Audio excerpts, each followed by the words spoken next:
পরম পিতার দীক্ষিত সন্তান যারা এখানে এসেছেন,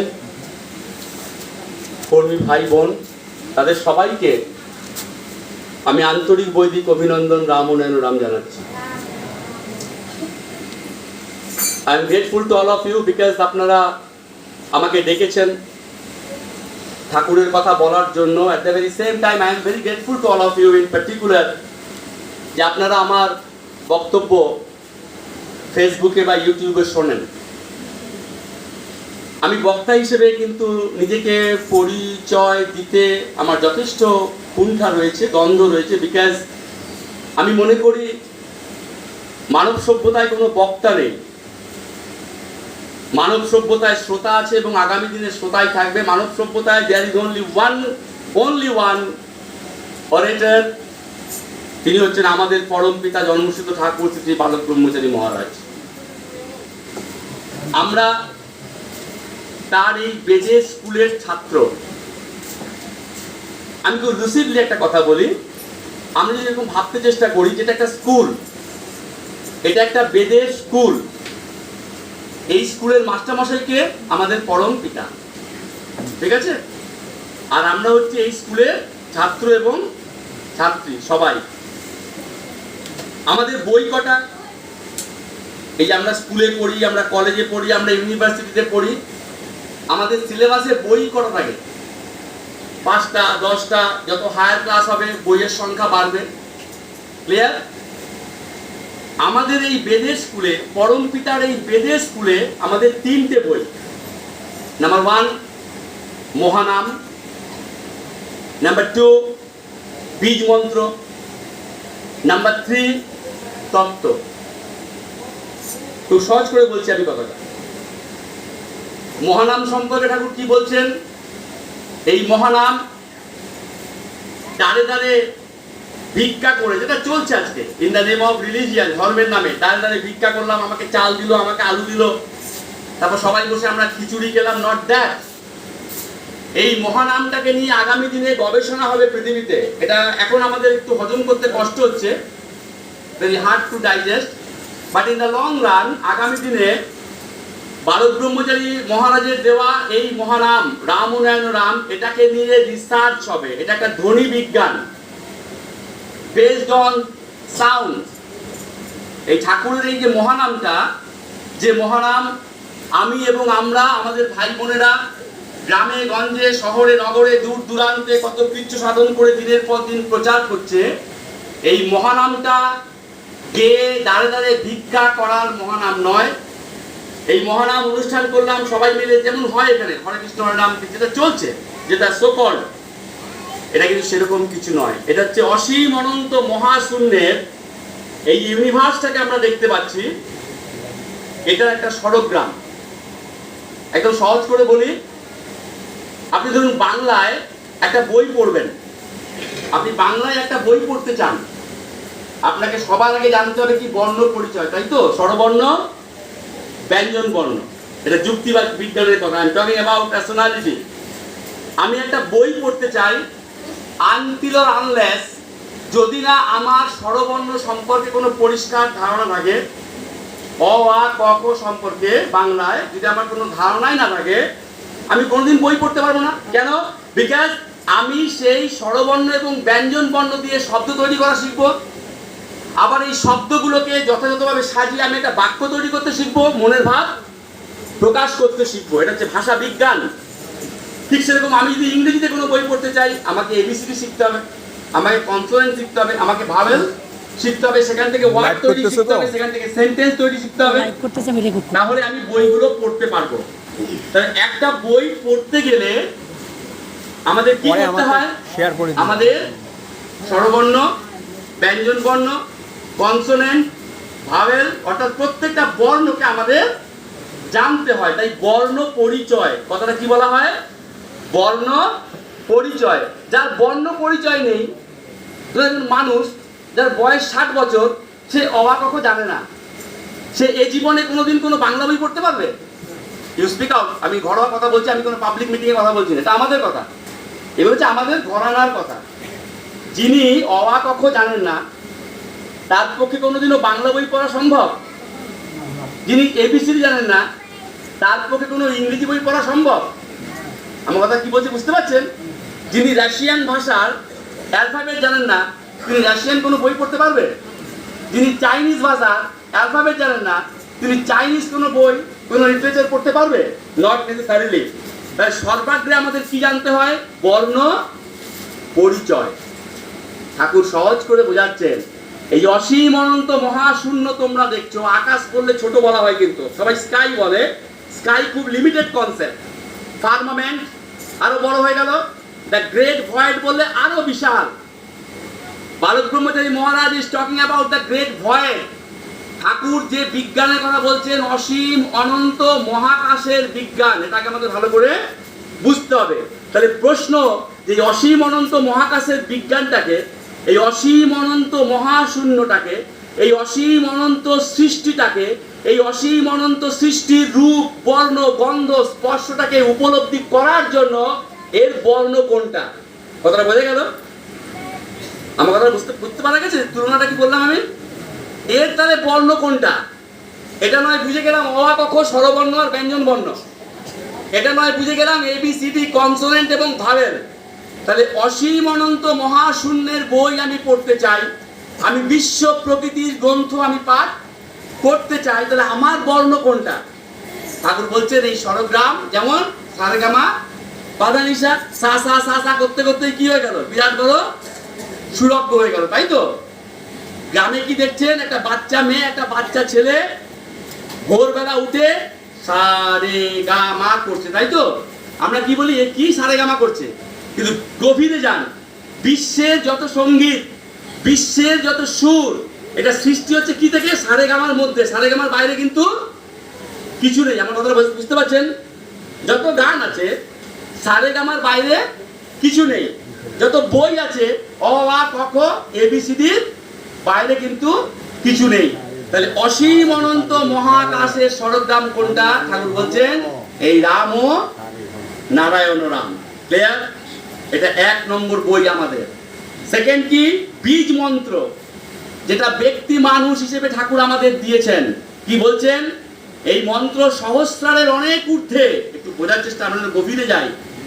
আমি তোমাদের যে মন্ত্রটা দিয়েছি, এই জায়গায় পৌঁছতে এখানে একজন সাধকের 20 কোটি বছর লাগে। Mind it. আমাদের দুর্ভাগ্য কোথায় জানেন? আমরা গুরুর কাছে গেছি এই রাত জেগে, ট্রেনে করে উত্তরবঙ্গ থেকে গেছি, দক্ষিণবঙ্গ থেকে গেছি, গঙ্গায় স্নান করেছি, গুরুকে মালা দিয়েছি, গুরুর কাছে সন্দেশ নিয়ে গেছি, গুরুর কাছে দীক্ষা নিয়েছি, সুকচর ধাম থেকে একটা বই নিয়েছি বা একটা ফটো নিয়েছি, এনে ঘরের মধ্যে রেখে সকাল সন্ধ্যা ধূপ ধুলা দিয়েছি, আমাদের দায়িত্ব শেষ। ঠাকুর কি চাইছেন? You try to understand. তুমি বোঝো, তুমি বোঝো আগে, আমাকে তুমি বোঝো, আমি কি বলতে চাইছি, আমি কি দিতে এসেছি, আগে বোঝো তোমরা। বুঝে বোঝাও। কথাটা কি বলছেন ঠাকুর? বুঝে বোঝাও। আমরা কি করতে গেছি? নিজেরা বুঝেছি কিনা তার কোনো ঠিক নেই, আমরা অপরকে বোঝাতে গেছি। আমার কথা বোঝার চেষ্টা করো, আমি কি বলতে চাইছি। ঠাকুরকে একজন বলছে সুকচর বাড়িতে যে ঠাকুর, তোমার ইচ্ছে ছাড়া গাছের একটা পাতাও নড়ে না। আমরা বলি না কথাগুলো? আমরা তো প্রায় বলি, ঠাকুরের একটা ইচ্ছে ছাড়া গাছের একটা পাতাও নড়ে না। ঠাকুর শুনে বলছেন, কথাটা তো বললে, নিজে বিশ্বাস করো কি? কথাটা তো বললে, নিজে বিশ্বাস করো। তার মানে কি? গুরু কি চাইছে? গুরুর চাওয়াটা কি? তুমি যেটা প্রচার করছো, তোমরা যেটা প্রচার করছো, এটা নিজের আগে বোঝো, নিজের জীবনে প্রয়োগ করো। You try to apply. তুমি আগে বুঝে দেখো কি পেলে। ঠাকুর কত সহজ দৃষ্টান্ত দিয়ে বলছে, ওই যে শিবলিঙ্গের মাথায় জল ঢালে, বুঝলি? শিবলিঙ্গের মাথায় কি চলছে? জল ঢালা চলছে। আমার পিতৃপুরুষ জ্বলেছে, তার পিতৃপুরুষ সব পূর্বপুরুষ দিনের পর দিন শিবের মাথায় জল ঢেলে গেছে। ঠাকুর বলছে জল ঢালতে ঢালতে পাথর হইয়া গেছে। মানে পাথর কি হয়ে গেছে? আগে ছিল এত বড় শিবলিঙ্গ, এবার আস্তে আস্তে শিবলিঙ্গটা কি হচ্ছে? কইতে কইতে কইতে কইতে শিবলিঙ্গটা এত ছোট হয়ে গেছে। মানে এত জল ঢালা চলছে দিনের পর দিন। মাসের পর মাস, বছরের পর বছর। ঠাকুর বলছে জল ঢালো ক্ষতি নেই, সারা পেয়েছো কিছু? সারা সারা রেসপন্স কিছু পেয়েছো?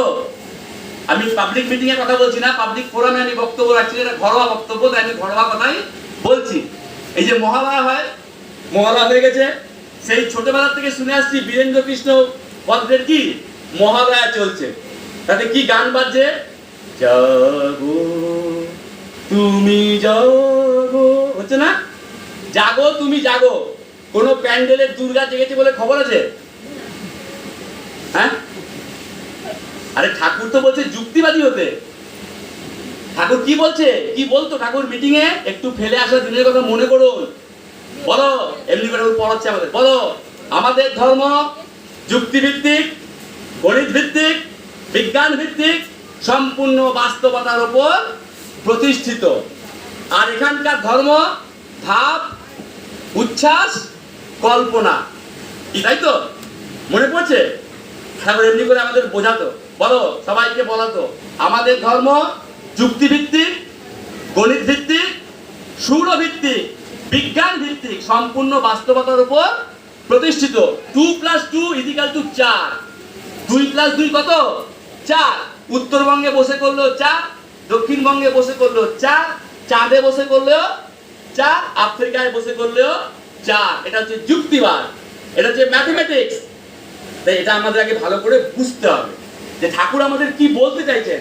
ঠাকুর এটাই বলতে চাইছেন যে তোমরা আমাকে বিরাট বলছো, তোমরা আমাকে জন্মসিদ্ধ বলছো, তোমরা আমাকে স্রষ্টা বলছো, তোমরা আমাকে অসীম অনন্ত মহাশূন্যের the one and only personality তোমরা যে বলছো, এটা বুঝে বলছো কি? একটু রসিকতা করে কথা বলি। ঠাকুর বাড়িতে গান গাইছে একজন, তো গানটার যে গীতিকার আমরা বলি, গীতিটা তার কি আছে? বিষ্ণুপ্রিয়ার প্রাণ গৌরাঙ্গ গৌর নিত্যানন্দ। একজন গান গাইছে সুপ্তরে, বিষ্ণুপ্রিয়ার প্রাণ গৌরাঙ্গ গৌর নিত্যানন্দ। সে গাইছে আর পেছনে সবাই বসে খুব ধুমধুম করে খোল করতাল বাজছে, মাথা নাড়ানো চলছে। বিষ্ণুপ্রিয়ার প্রাণ গৌরাঙ্গ গৌর নিত্যানন্দ, বিষ্ণুপ্রিয়ার প্রাণ গৌরাঙ্গ গৌর নিত্যানন্দ, এসব গান চলছে। আর ঠাকুরও বেশ সুন্দরভাবে মাথাটা নাড়াচ্ছে। তো যে গায়ক সে ভাবছে আমি খুব দারুণ গান গাইছি, তো তাই ঠাকুর কি করছে? মাথা দোলাচ্ছে। তো গান যখন শেষ হয়েছে, ঠাকুর যেতে গায়, তো সে ভাবছে আমি খুব ভালো গান গাই। ঠাকুর বোধহয় সবাইকে আমার সামনে পরিচয় করিয়ে দেবে, দেখো কি সুন্দর গান গাইলো বিষ্ণুপ্রিয়ার প্রাণ গৌরাঙ্গ গৌর নিত্যানন্দ। তো সে ঠাকুরের কাছে গেছে, দেখুন কি একটা শেখায় আমাদের। ঠাকুর বলছে তুই যে গান গাইলি এতক্ষণ বিষ্ণুপ্রিয়ার প্রাণ গৌরাঙ্গ গৌর নিত্যানন্দ, এটা নয় বোঝা গেল যে বিষ্ণুপ্রিয়ার প্রাণ হচ্ছে গৌর নিত্যানন্দ, এটা নয় বোঝা গেল। তোর কি হলো? My dear friends, you try to understand. আমি বারবার বলি আমি যুক্তির বাইরে কোনো কথা বলি না। এই একটা ছোট্ট কথা নিয়ে ভাবুন সারাদিন, অনেক কথা বলার দরকার পড়ে না তো। লাইট লাইট লাইট, আলো আলো আলো, এটা বোঝাবার জন্য ঘন্টার পর ঘন্টা ক্লাস করার কোনো প্রয়োজন নেই। What is light, what is light, আলো কি, আলো কি, হাজার হাজার বই পড়ার কোনো প্রয়োজন নেই। একটা দেশলাই বাক্সে কি করুন, একটা শুধু স্পার্ক মারুন, দ্যাট ইজ লাইট। কি তাই তো নাকি? কি বললাম কথা বোঝা গেছে? এই একটা কথার মধ্য দিয়ে ঠাকুর কি বলতে চাইছেন? এই যে তুমি যে গানটা গাইছো বিষ্ণুপ্রিয়ার প্রাণ গৌরাঙ্গ গৌর নিত্যানন্দ, গানটা শুনতে ভালো, গানের কথাও ভালো, কিন্তু এটা তোমার কি হলো, অর্থাৎ তুমি নিজে কি উপলব্ধি করলে, এইটা ম্যাটার করছে। সেই ঠাকুর আমাদের কি বলছেন যে তোমাদের আমি যে মহানাম দিয়েছি, অসীম অনন্ত মহাকাশের মহানাম। 2 নম্বর কি, তোমাদের যে বীজ মন্ত্র দিয়েছি, এটা সহস্রারের অনেক ঊর্ধ্বে। এইখানে পৌঁছতে গেলে একজন সাধককে 20 কোটি বছর সাধনা করতে হয়। আর কি দিয়েছেন? বিশ্বজনীন তত্ত্ব। ভাবতে পারেন পৃথিবীতে যত তত্ত্ব আছে, পৃথিবীতে যত মতবাদ আছে, এই তত্ত্ব এবং এই মতবাদ কাদের জন্য? কাউকে জিজ্ঞাসা করবেন, ভালো করে শুনুন আমি কি বলতে চাইছি আমার কথাটা।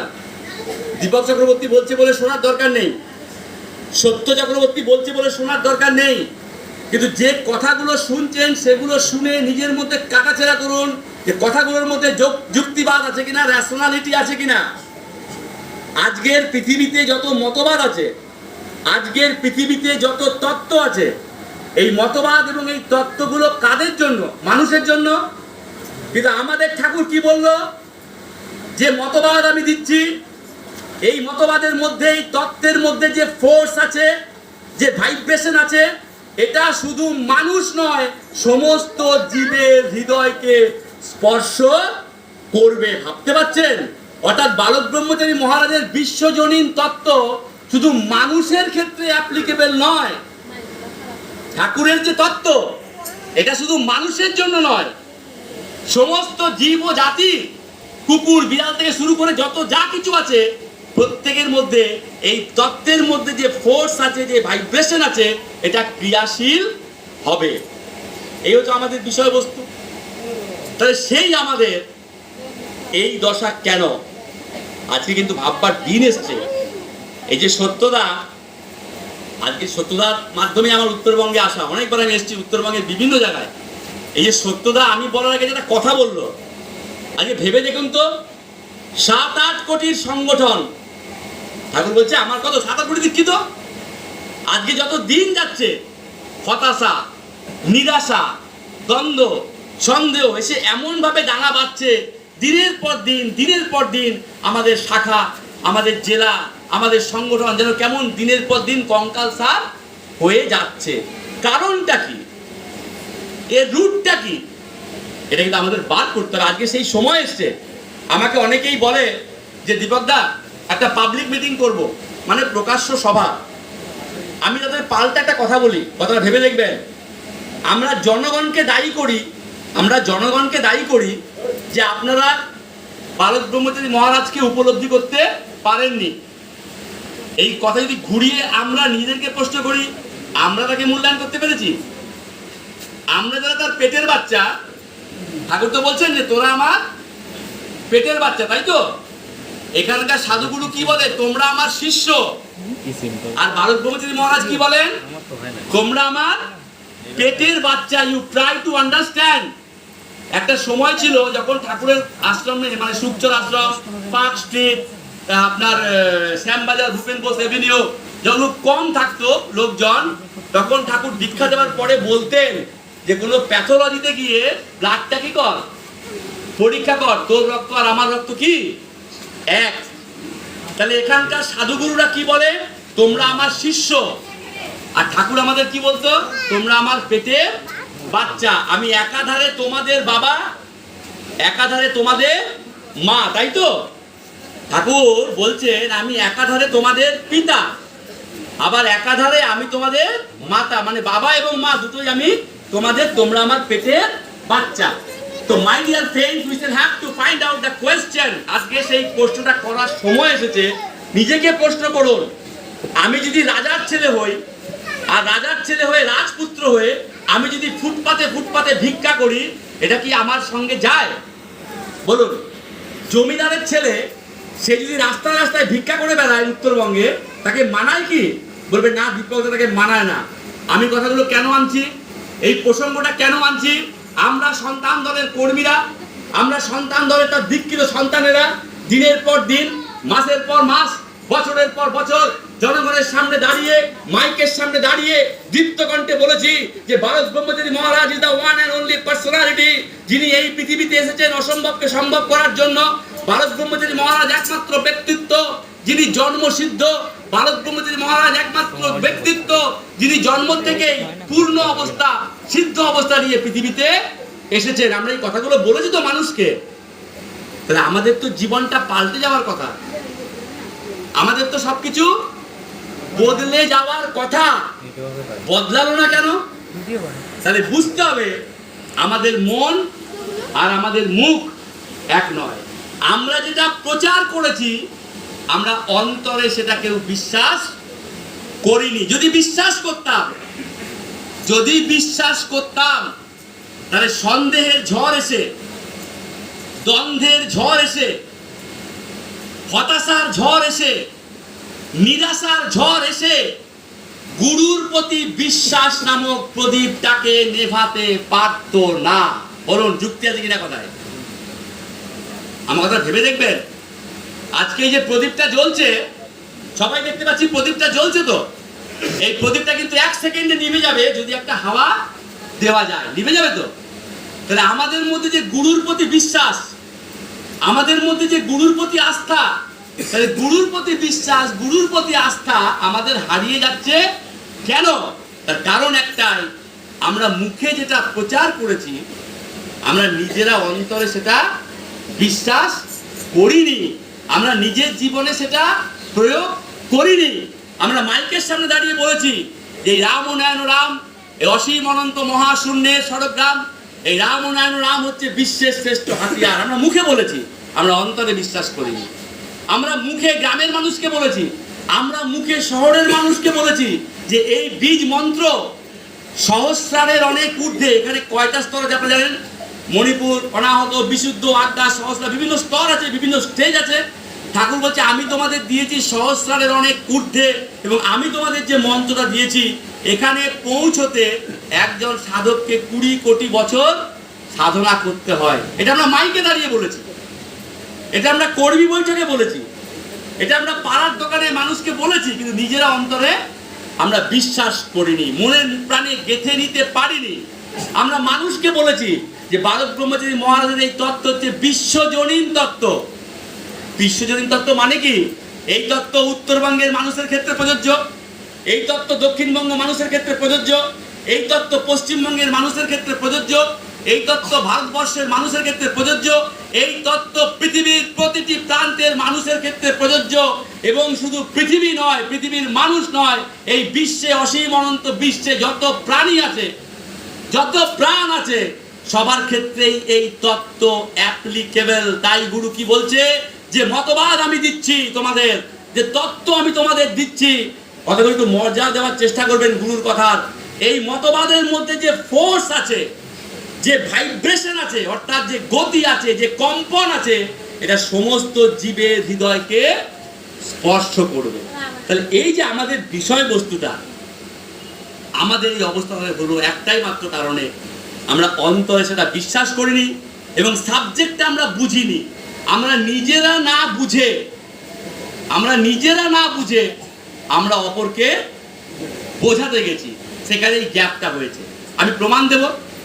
1993 সালের আগের আমরা আর 1993 সালের পরের আমরা, আকাশ পাতাল ফারাক কিনা বলুন? আকাশ পাতাল ফারাক, হেলেন এবং ডিফারেন্স। আপনারা জানেন যে যখন আমেরিকায় ওয়ার্ল্ড ট্রেড সেন্টার ধ্বংস হলো, একটা কথা বলা হয় যে ওয়ার্ল্ড ট্রেড সেন্টার ধ্বংসের আগের পৃথিবী আর ওয়ার্ল্ড ট্রেড সেন্টার ধ্বংসের পরের পৃথিবী, মানে পৃথিবী দুভাগে ভাগ হয়ে গেল। যেমন ধরুন করোনার আগের পৃথিবী আর করোনার পরের পৃথিবী, আকাশ পাতাল ফারাক। ঠিক সেই রকম 1993 সালের 5ই মের আগের আমরা আর 1993 সালের 5ই মের পরের আমরার সাথে আকাশ পাতাল ফারাক। প্রমাণ একটু টোকা দিয়ে দেখুন। যেহেতু আজ উত্তরবঙ্গে আমরা এসেছি, আমি আর সত্যদা, তাই উত্তরবঙ্গের নামটা বলছি, অন্যভাবে নেবে না। একটু খোঁজ দিয়ে দেখুন, গ্রামে গঞ্জে ভাই বোনদের সঙ্গে প্রত্যক্ষভাবে কথা বলে দেখুন, দেখবেন 1993 সালের আগে যে ভাইটি দীপ্তকণ্ঠে বলতো যে এই বিশ্বে এমন কোনো শক্তি নেই যা আমার গুরুর অপ্রতিরোধ্য গতিকে স্তব্ধ করতে পারে, গুরু যে কাজের জন্য এসেছে এই কাজকে সমাপ্ত না করে গুরু যেতে পারে না, যে প্রত্যয় নিয়ে বলতো ভাইটা 1993 সালের 5ই মে যখন কোঠারি মেডিকেল রিসার্চ সেন্টার বললো যে বালক ব্রহ্মচারী ইজ ক্লিনিক্যালি ডেড, সেই ভাইটাকে এবার যখন আপনি প্রশ্ন করেন, সে বলছে আর কি হবে, আর কি আসবে, কবে নেতাজি আসবে, কবে কর্তা আসবে, কবে ঠাকুর আসবে, হ্যাঁ দীক্ষা নিয়েছি, হ্যাঁ আগে যেতাম, এখন আর সময় পাই না, ও দেখা যাবে। আচ্ছা বলুন, সুরের মধ্যে ফারাক এসছে, দৃষ্টিভঙ্গির মধ্যে ফারাক এসছে, চিন্তা ভাবনার মধ্যে ফারাক এসছে, ধ্যান ধারণার মধ্যে ফারাক এসছে, কিন্তু আপনাদের তো আসেনি। কেন আসেনি বলুন তো? আর কারণ আপনারা ঠাকুরের দেওয়া এই মহানাম, ঠাকুরের দেওয়া এই বীজ মন্ত্র, ঠাকুরের দেওয়া এই তত্ত্বকে আপনারা আপনাদের এই যাপিত জীবনে প্রয়োগ করেছেন বলে কিন্তু আজকে আপনারা এখানে সমবেত হয়েছেন। বলুন ঠিক না ভুল? আমি প্রকাশ্য সবাই বলি, এটা আমার গৌরব, এটা পাবলিক মিটিং এ দাঁড়িয়ে বলি, আমি পাবলিক মিটিং এ প্রকাশ্যে জনগণের উদ্দেশ্যে বলি যে আজকের পৃথিবীতে ডিগবাজি খাওয়ার দিন চলছে। আজকের এই যে পৃথিবীটা, আজকের এই পৃথিবীটা হচ্ছে ডিগবাজি খাওয়ার দিন। অর্থাৎ আজকে যিনি কয়লা মন্ত্রী, কালকে তিনি শিক্ষামন্ত্রী, আজকে যিনি লাল, কালকে তিনি সবুজ, মানে ডিগবাজি খাওয়ার জগৎ চলছে পৃথিবীতে, তাই তো? অথচ দেখুন, আমরা যারা বালক ব্রহ্মচারী মহারাজের দীক্ষিত সন্তান, আমরা যারা তার সাথে জীবনের 30 বছর 40 বছর প্রত্যক্ষভাবে সঙ্গত করেছি, মানুষের কাছে এত অপমান, এত ঘৃণা, এত লাঞ্ছনা, এত নির্যাতন সহ্য করেও ইভেন আফটার 28-29 বছর পরও দীপ্ত কণ্ঠে শুধু বাংলা নয়, ভারতবর্ষ নয়, সমগ্র পৃথিবীতে যেখানে যেখানে বালক ব্রহ্মচারী মহারাজের দীক্ষিত সন্তানরা আছে, আজও তারা সেই গভীর প্রত্যয় উইথ প্রফাউন্ড কনভিকশন এই কথা বলে যাচ্ছে যে বিশ্বে এমন কোনো শক্তি নেই যা বালক ব্রহ্মচারী মহারাজের অপ্রতিরোধ্য গতিকে স্তব্ধ করতে পারে। যে কাজ করার জন্য গুরু পৃথিবীতে এসেছে, সেই কাজকে সমাপ্ত না করে গুরু পৃথিবী থেকে যেতে পারে না। এই profound conviction, a profound conviction will come up, my dear friends, only when you will get his holiness into your lifestyle.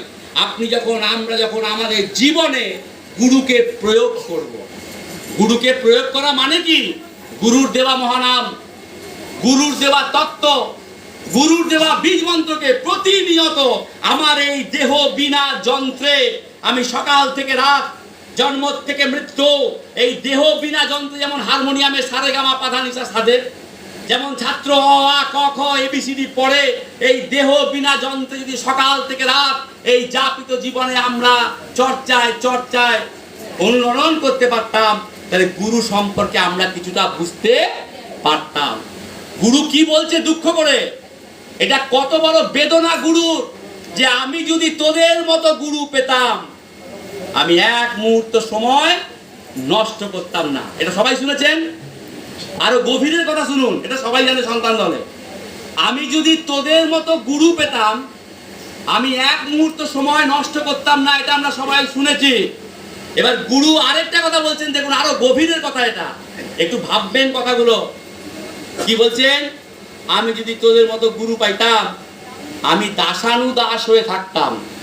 ওয়ার্ডটা ফলো করুন, কি বলছেন? দাসানুদাস, মানে গুরুর যে দাস, তার দাস হতাম আমি, আমি দাসানুদাস হয়ে থাকতাম।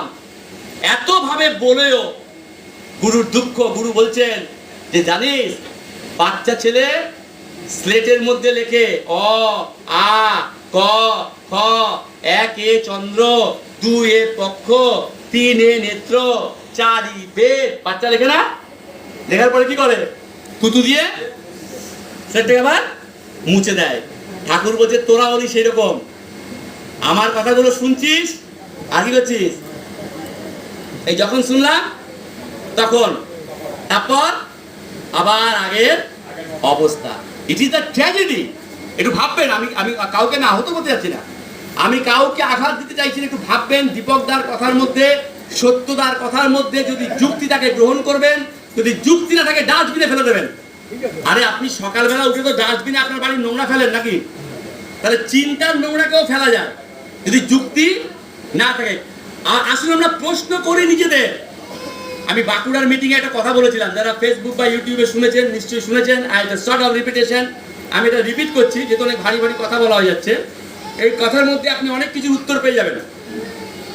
একটা সিনেমা হয়েছিল, ভানু পেল লটারি। সিনেমা যে পারলে দেখে নেবেন, টিভিতে অনেক সময় দেখায়, ঠিক আছে? ভানু পেল লটারি। তো গল্পটা কিরকম? দেখা যাচ্ছে সকালবেলা ভানু ঘুম থেকে উঠেছে। ভানু হচ্ছে বাড়ির ভিত্ত, তো বাড়ির যে চাকর আর কি। তো বাড়ির কর্তা বলছে, ভানু সকাল হলো, আমাকে চা দাও। ভানু বলছে আজ থেকে আপনি নিজে করে খাবেন। কর্তা তো অবাক হয়ে গেল, কি? আরে আমি হলাম কর্তা আর ভানু হলো বাড়ির কি চাকর। তা আমি বললাম ভানু চা দাও। ভানু বলছে আজ থেকে নিজে চা বানিয়ে খাবেন। কর্তা হিসাব মেলাতে পারছে না। ক্লিয়ার? এবারে কর্ত্রী যিনি, বাড়ির যিনি কর্ত্রী, তিনি বলছেন ভানু সকাল 8টা বেজে গেল, বাজার কখন যাবে? ভানু বলছে আজ থেকে বাজারটা নিজে করবেন। তো এরা কর্তা যিনি তো কোনো লিঙ্ক খুঁজে পাচ্ছে না যে ভানু কি পাগল হয়ে গেল? আরে আমরা হলাম কর্তা, আমি গল্পের মাধ্যমে বলছি কিন্তু, হ্যাঁ বুঝবেন। কর্তা গিন্নি আলোচনা করছে যে তাহলে কি ভানু পাগল হয়ে গেল, আমাকে বলে কিনা চা নিজে বানাও, আর গিন্নিমাকে বলছে এবার থেকে বাজারটা নিজে করবেন। বাড়ির চাকর এভাবে কথা বলছে, স্বামী স্ত্রী দুজনে কথা বলছে, যে রহস্যটা কি বলতো, এক রাতের মধ্যে ভানু পাল্টে গেল কেন? তো সিনেমায় দেখাচ্ছে ভানু কেন পাল্টে গেছিল জানে? ভানু আসলে লটারি কেটেছিল, 1 কোটি টাকার লটারি পেয়েছে। এটা আমি বাঁকুড়ার মিটিং এ বলেছিলাম। তাহলে 1 কোটি টাকার লটারি পেয়ে ভানু যদি বদলে যেতে পারে, তাহলে তুমি হেন জন্মসিদ্ধকে পেয়ে আমাদের এই ভিখারি দশা কেন? বলুন, যুক্তি আছে কিনা? একটা মানুষ যদি 1 কোটি টাকা পায়, একটা ভিখারি, তার হাঁটা চলা পাল্টাবে না পাল্টাবে না? তার হাঁটা চলা পাল্টাবে, তার খাওয়ার ধরন পাল্টাবে, তার ড্রেস পাল্টাবে, পাল্টাবে কিনা? কারণ সে 1 কোটি টাকা লটারি পেয়ে গেছে। তো আমরা যারা সন্তান দলের দীক্ষিত, পরম পিতার দীক্ষিত সন্তান, আমরা তো বলছি আমরা জন্মসিদ্ধকে পেয়েছি, আমরা বলছি আমরা স্রষ্টাকে পেয়েছি, আমরা বলছি আমরা পূর্ণ ব্রহ্মকে পেয়েছি। যদি পেয়েই থাকি, তাহলে এ ভিখারি দশা তবে কেন তোর আজি? মাইকেল বলছেন। তার মানে কি? আমি যেটা প্রচার করেছি সোফা, আমরা যেটা প্রচার করেছি মানুষের কাছে, we ourself never tried to understand, আমরা কখনো নিজেরা সেটা বুঝতে চাই। আমাদের একটু বুঝতে হবে। ঠাকুর বলছে একটু বোঝার চেষ্টা করো, একটু বোঝার চেষ্টা করো। রবীন্দ্রকে ঠাকুর বলছে, রবীন, আমি অসীম অনন্ত মহাশূন্য থেকে হিরে জহরত নিয়ে এসেছিলাম, আমি উজাড় করে দিতে চেয়েছিলাম বিশ্বের আনন্দ, বিশ্বের জ্ঞান, বিশ্বের শক্তি। Mind it. গুরু বলছে আমি অসীম অনন্ত মহাশূন্য থেকে হিরে, মণি, মাণিক্য, জহরত নিয়ে তোমাদেরকে উজাড় করে দিতে এসেছিলাম, ঝুলি ভরে। বিশ্বের আনন্দ, বিশ্বের জ্ঞান, বিশ্বের শক্তি, কিন্তু চাওয়ার মতো একটা হাতও আমি পেলাম না। আমরা জানলাম না কেউ যে গুরুর কাছে কি চাইতে হয়। এখানকার শিক্ষা আমাকে শেখালো, এখানকার প্রচলিত ধর্ম আমাকে শেখালো, এখানকার প্রচলিত ধ্যান আমাকে শেখালো, এখানকার প্রচলিত ধারণা আমাকে শেখালো যে গুরুর একটা ছবি বাড়িতে রাখতে হয়, গুরুর ছবিতে মালা দিতে হয়, সকাল সন্ধ্যা নকুল দানা দিয়ে ধূপকাঠি দিয়ে অখণ্ড মণ্ডলাকারণ ব্যাপ্তঞ্জন চলাচরণ ব্যাপ্তঞ্জন দস্যঞ্জন তন্ময়তি গুরুবে নমঃ করলাম, দায়িত্ব না। না, you try to comprehend গুরু কি বলতে চাইছে। বালক ব্রহ্মচারীকে গুরু বললে ছোট করা হয়। মাইন্ডে প্রমাণ করে দিতাম। আমরা ভুল শিখেছি সবাই। দীক্ষা দেওয়ার অধিকার এই পৃথিবীতে বালক ব্রহ্মচারী মহারাজ ছাড়া কারোর নেই। এটাকে বুঝি আমরা যেন কথাটা। গুরু বলছেন, দীপক চক্রবর্তী বলছে না, ঠাকুর নিজের মুখে বলছেন। এই যে পৃথিবীতে দীক্ষা চলছে, বিভিন্ন মঠে, আশ্রমে, বাবাজি, সদানন্দ, গদানন্দ, যে দীক্ষা দেওয়া চলছে, এই দীক্ষা দেওয়ার অধিকার একমাত্র পৃথিবীতে আছে কার?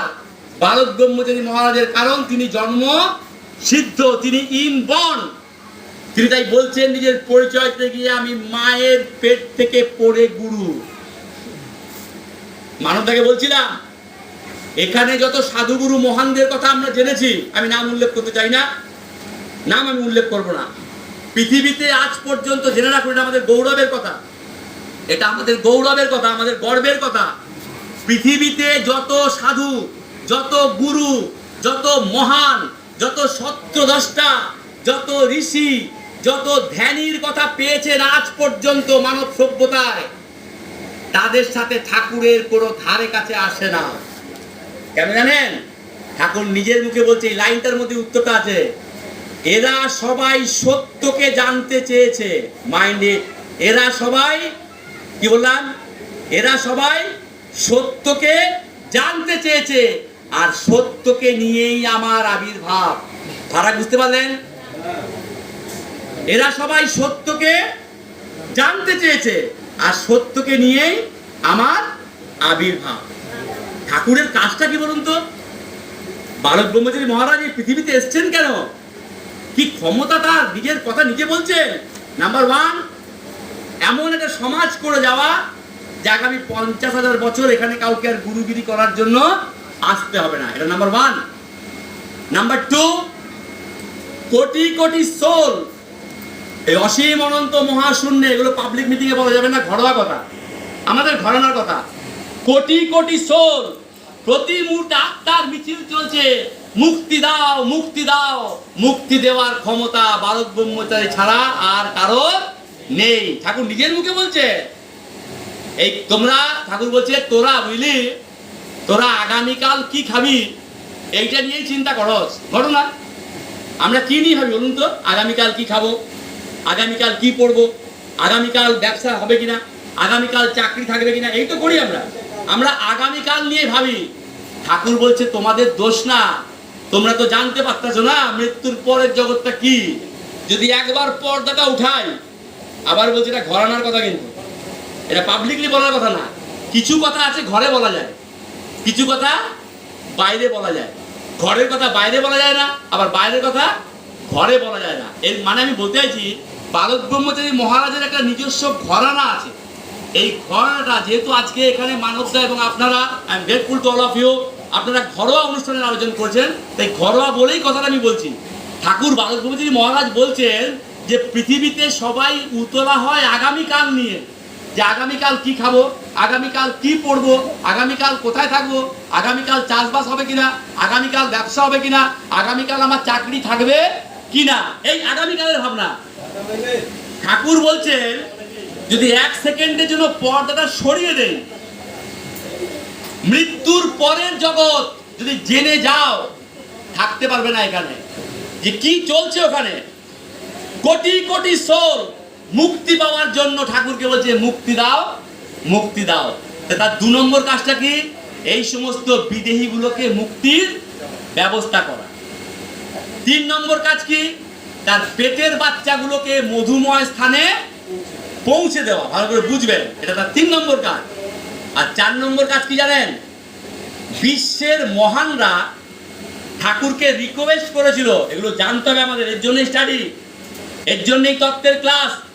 আমি মনে করি পশ্চিমবঙ্গের সত্য চক্রবর্তীর কাছে সবার কৃতজ্ঞ থাকা উচিত, কারণ আমি একাডেমিক জগতের লোক, আমি শিক্ষা জগতের লোক, আমি এগুলো নিয়ে কালচার করি। That's why I am talking about. এটা সন্তান দলের ট্র্যাজেডি। ঠাকুরের লাস্ট কজাবুকের নাম কি বলুন তো? বলুন, don't mind, I am asking the question. ঠাকুরের শেষ কজাবুক মানে ঠাকুর কোঠারিতে যাওয়ার আগে, মানে নির্বিকল্প নাটকের আগে, তার শেষ কজাবুক কোনটা বলতে পারবেন কেউ? মাই গড, হ্যাঁ দেখো, দেখুন আমরা তার স্কুলের ছাত্র। কে? Thank you. দেখুন এতগুলো ছাত্র, আমাদের অবস্থা দেখুন। বাপের শেষ করা যাবো কোনটা বলতে পারছি না। মানে শেষ মানে কি? কোঠারিতে যাওয়ার আগে কি করা যাবো? ধর্ম যোগ বিয়োগ পূরণ ভাগ ছাড়া নয়, তাই তো? এই কড়া চাবুকটা রাত্রে গিয়ে বাড়িতে পড়বেন, এই কড়া চাবুকটা আজকে রাত্রে গিয়ে বাড়িতে পড়বেন। লাস্ট প্যারাতে, শেষ পাতায়, শেষ অনুচ্ছেদে ঠাকুর একটি অদ্ভুত কথা বললেন। কি বললেন? কোন রকম দুর্বল চিন্তায় মনকে আচ্ছন্ন করবে না। কোন রকম দুর্বল চিন্তায় মনকে আচ্ছন্ন করবে না। দুর্বল চিন্তা কোনটা? আর ঠাকুর চলে গেছে, আর সারা কইরা কি হইব, আর নাম গানে লাভ কি দাদা, ও ঘরে থাকি, যখন হবে তখন ইত্যাদি। এটা কিসের কথা? এগুলো হচ্ছে দুর্বল চিন্তা। বলে আবার কি বলছেন? এই সবল তত্ত্ব দিয়ে সবল চিন্তাকে বাঁচিয়ে রাখতে হবে। তাহলে আমরা কিসে মরবো? দুর্বল চিন্তায় মরবো। আমরা কিসে বাঁচবো? সবল চিন্তায় বাঁচবো। সবল চিন্তা কিসে হবে? তত্ত্বের আলোচনা, তত্ত্বের কাটা ছেঁড়া। এটা আমাদের বুঝতে হবে ঠাকুরের কাজ, সাবজেক্টটা কি। 1 নম্বর কাজ বলেছি, 1 নম্বর কাজ বেদের সমাজ তৈরি করা। 2 নম্বর কাজ কোটি কোটি আত্মাকে মুক্তির ব্যবস্থা করা। 3 নম্বর কাজ তার পেটের বাচ্চাগুলোকে মধুময় স্থানে পৌঁছে দেওয়া। 4 নম্বর কাজ বিশ্বের মহানরা ঠাকুরকে রিকোয়েস্ট করেছিল, মাইন্ডেড, বিশ্বের মহানরা ঠাকুরকে অনুরোধ করেছিল যে আপনি কি একবার জন্ম নেবেন, জন্ম নিয়ে আমাদেরকে ডেমনস্ট্রেট করবেন, একটা ডেমনস্ট্রেশন দেবেন যে কিভাবে 100-তে পৌঁছানো যায়। অর্থাৎ আজ অব্দি কোনো মহান, কোনো সাধু, কোনো গুরু, কোনো ঋষি, কোনো দ্রষ্টা, কোন সত্যান্বেষী 100-তে পৌঁছাতে পারেনি। তারা ঠাকুরকে অনুরোধ করেছে যে আপনি জন্ম নিয়ে একটু দেখান যে কিভাবে 100-তে পৌঁছানো যায়। ভালো করে বুঝুন সাবজেক্টটাকে। আমি আবার বলছি, বাড়িতে পড়াশোনা করবেন, মিলিয়ে নেবেন। আমি কোনো গাঁজা গল্প বলি না। বালক ব্রহ্মচারী মহারাজ এই পৃথিবীতে এসেছেন 4টি কাজ করার জন্য। 1, বেদের সমাজ করা। 2, তার পেটের বাচ্চাদেরকে মধুময় স্থানে পৌঁছে দেওয়া। 3, কোটি কোটি সোলকে, বিদেহীগুলোকে মুক্তির ব্যবস্থা করা। 4, বিশ্বের মহানরা তাকে অনুরোধ করেছে যে আপনি একবার জন্ম নিন, আপনি জন্ম নিয়ে ডেমনস্ট্রেট করে দেখান, আপনি দেখান যে কিভাবে 100-তে পৌঁছানো যায়। হয়ে গেল ব্যাপারটা। সেই জায়গায় দাঁড়িয়ে ঠাকুর বলছে যে আমি যে তোদের নিয়ে যাব, আমি যে তোদের নিয়ে যাব, তোদের তো দেখছি কোটি কোটি জন্মের কি বোঝা, লোন হয়ে গেছে, লোনের পর লোন, লোনের পর লোন, শোধ দেওয়ার আর নাম নাই। এটা এই খুব ভালো করে বোঝার চেষ্টা করুন। এই যে তুমি যে এসছো পৃথিবীতে, ঠাকুরের কথা, এগুলো আমার কথা নয়। বলছে আজকে তো ঘরে খুব ভালো করে শোল মাছের টক খাইছস, শোল মাছের টক খাই আমরা, খান আপনারা? আচ্ছা ঠিক আছে, খান না তাহলে ইলিশ মাছের শাক খান, বা বড়ল মাছ খেলাম আমরা, ঠিক আছে, টক খান হয়তো। ঠাকুর বলছে বুঝলি, দেখা যাবে আজ থেকে 3-4 জন্মের আগে ওইটা তোর পিসিমা ছিল, ভাবুন। আরে আমার কথা, ঠাকুরের কথা, আপনার বইগুলো পড়ুন। তুমি যে মাছটা খাচ্ছ, তুমি যে মাংসটা খাচ্ছ, তুমি জানো না, তোমার আধ্যাত্মিক অন্ধত্বের জন্য তুমি জানতে পারছো না। পর্দা দেওয়া আছে, বলছে যদি পর্দাটা সস্তা একবার তুলে দেয়, 1000 কোটি বউ, 1000 কোটি স্বামী, 1000 কোটি বাল বাচ্চা হিসা এমন করবো, এইখানে ঠাকুর লাগবো না। মানে ব্যাপারটা বুঝতে পারছে? আপনি যাকে আমার ছেলে বলছেন, দেখা যাবে ওইটা আপনার প্রতিবেশীর দাদু ছিল আজ থেকে 3 জন্ম আগে। এটা আমার কথা না, ঠাকুরের কথা, জন্মান্তরের ইতিহাস। এই কোটি কোটি পাপের বোঝা ধাপার মতো নোংরা পড়তে পড়তে পড়তে পড়তে এমন হয়ে গেছে যে ঠাকুরের প্রকৃত স্বরূপটা আমরা কেউ বুঝতে পারছি না। আমাদের ধুতে হবে তো। একটা বাচ্চার গায়ে যখন নোংরা লেগে থাকে, মা কি করে? মা তাকে বলুন সাবান দিয়ে ঘষে, আর বাচ্চা ছাড়ো ছাড়ো, বাচ্চা কাঁদে।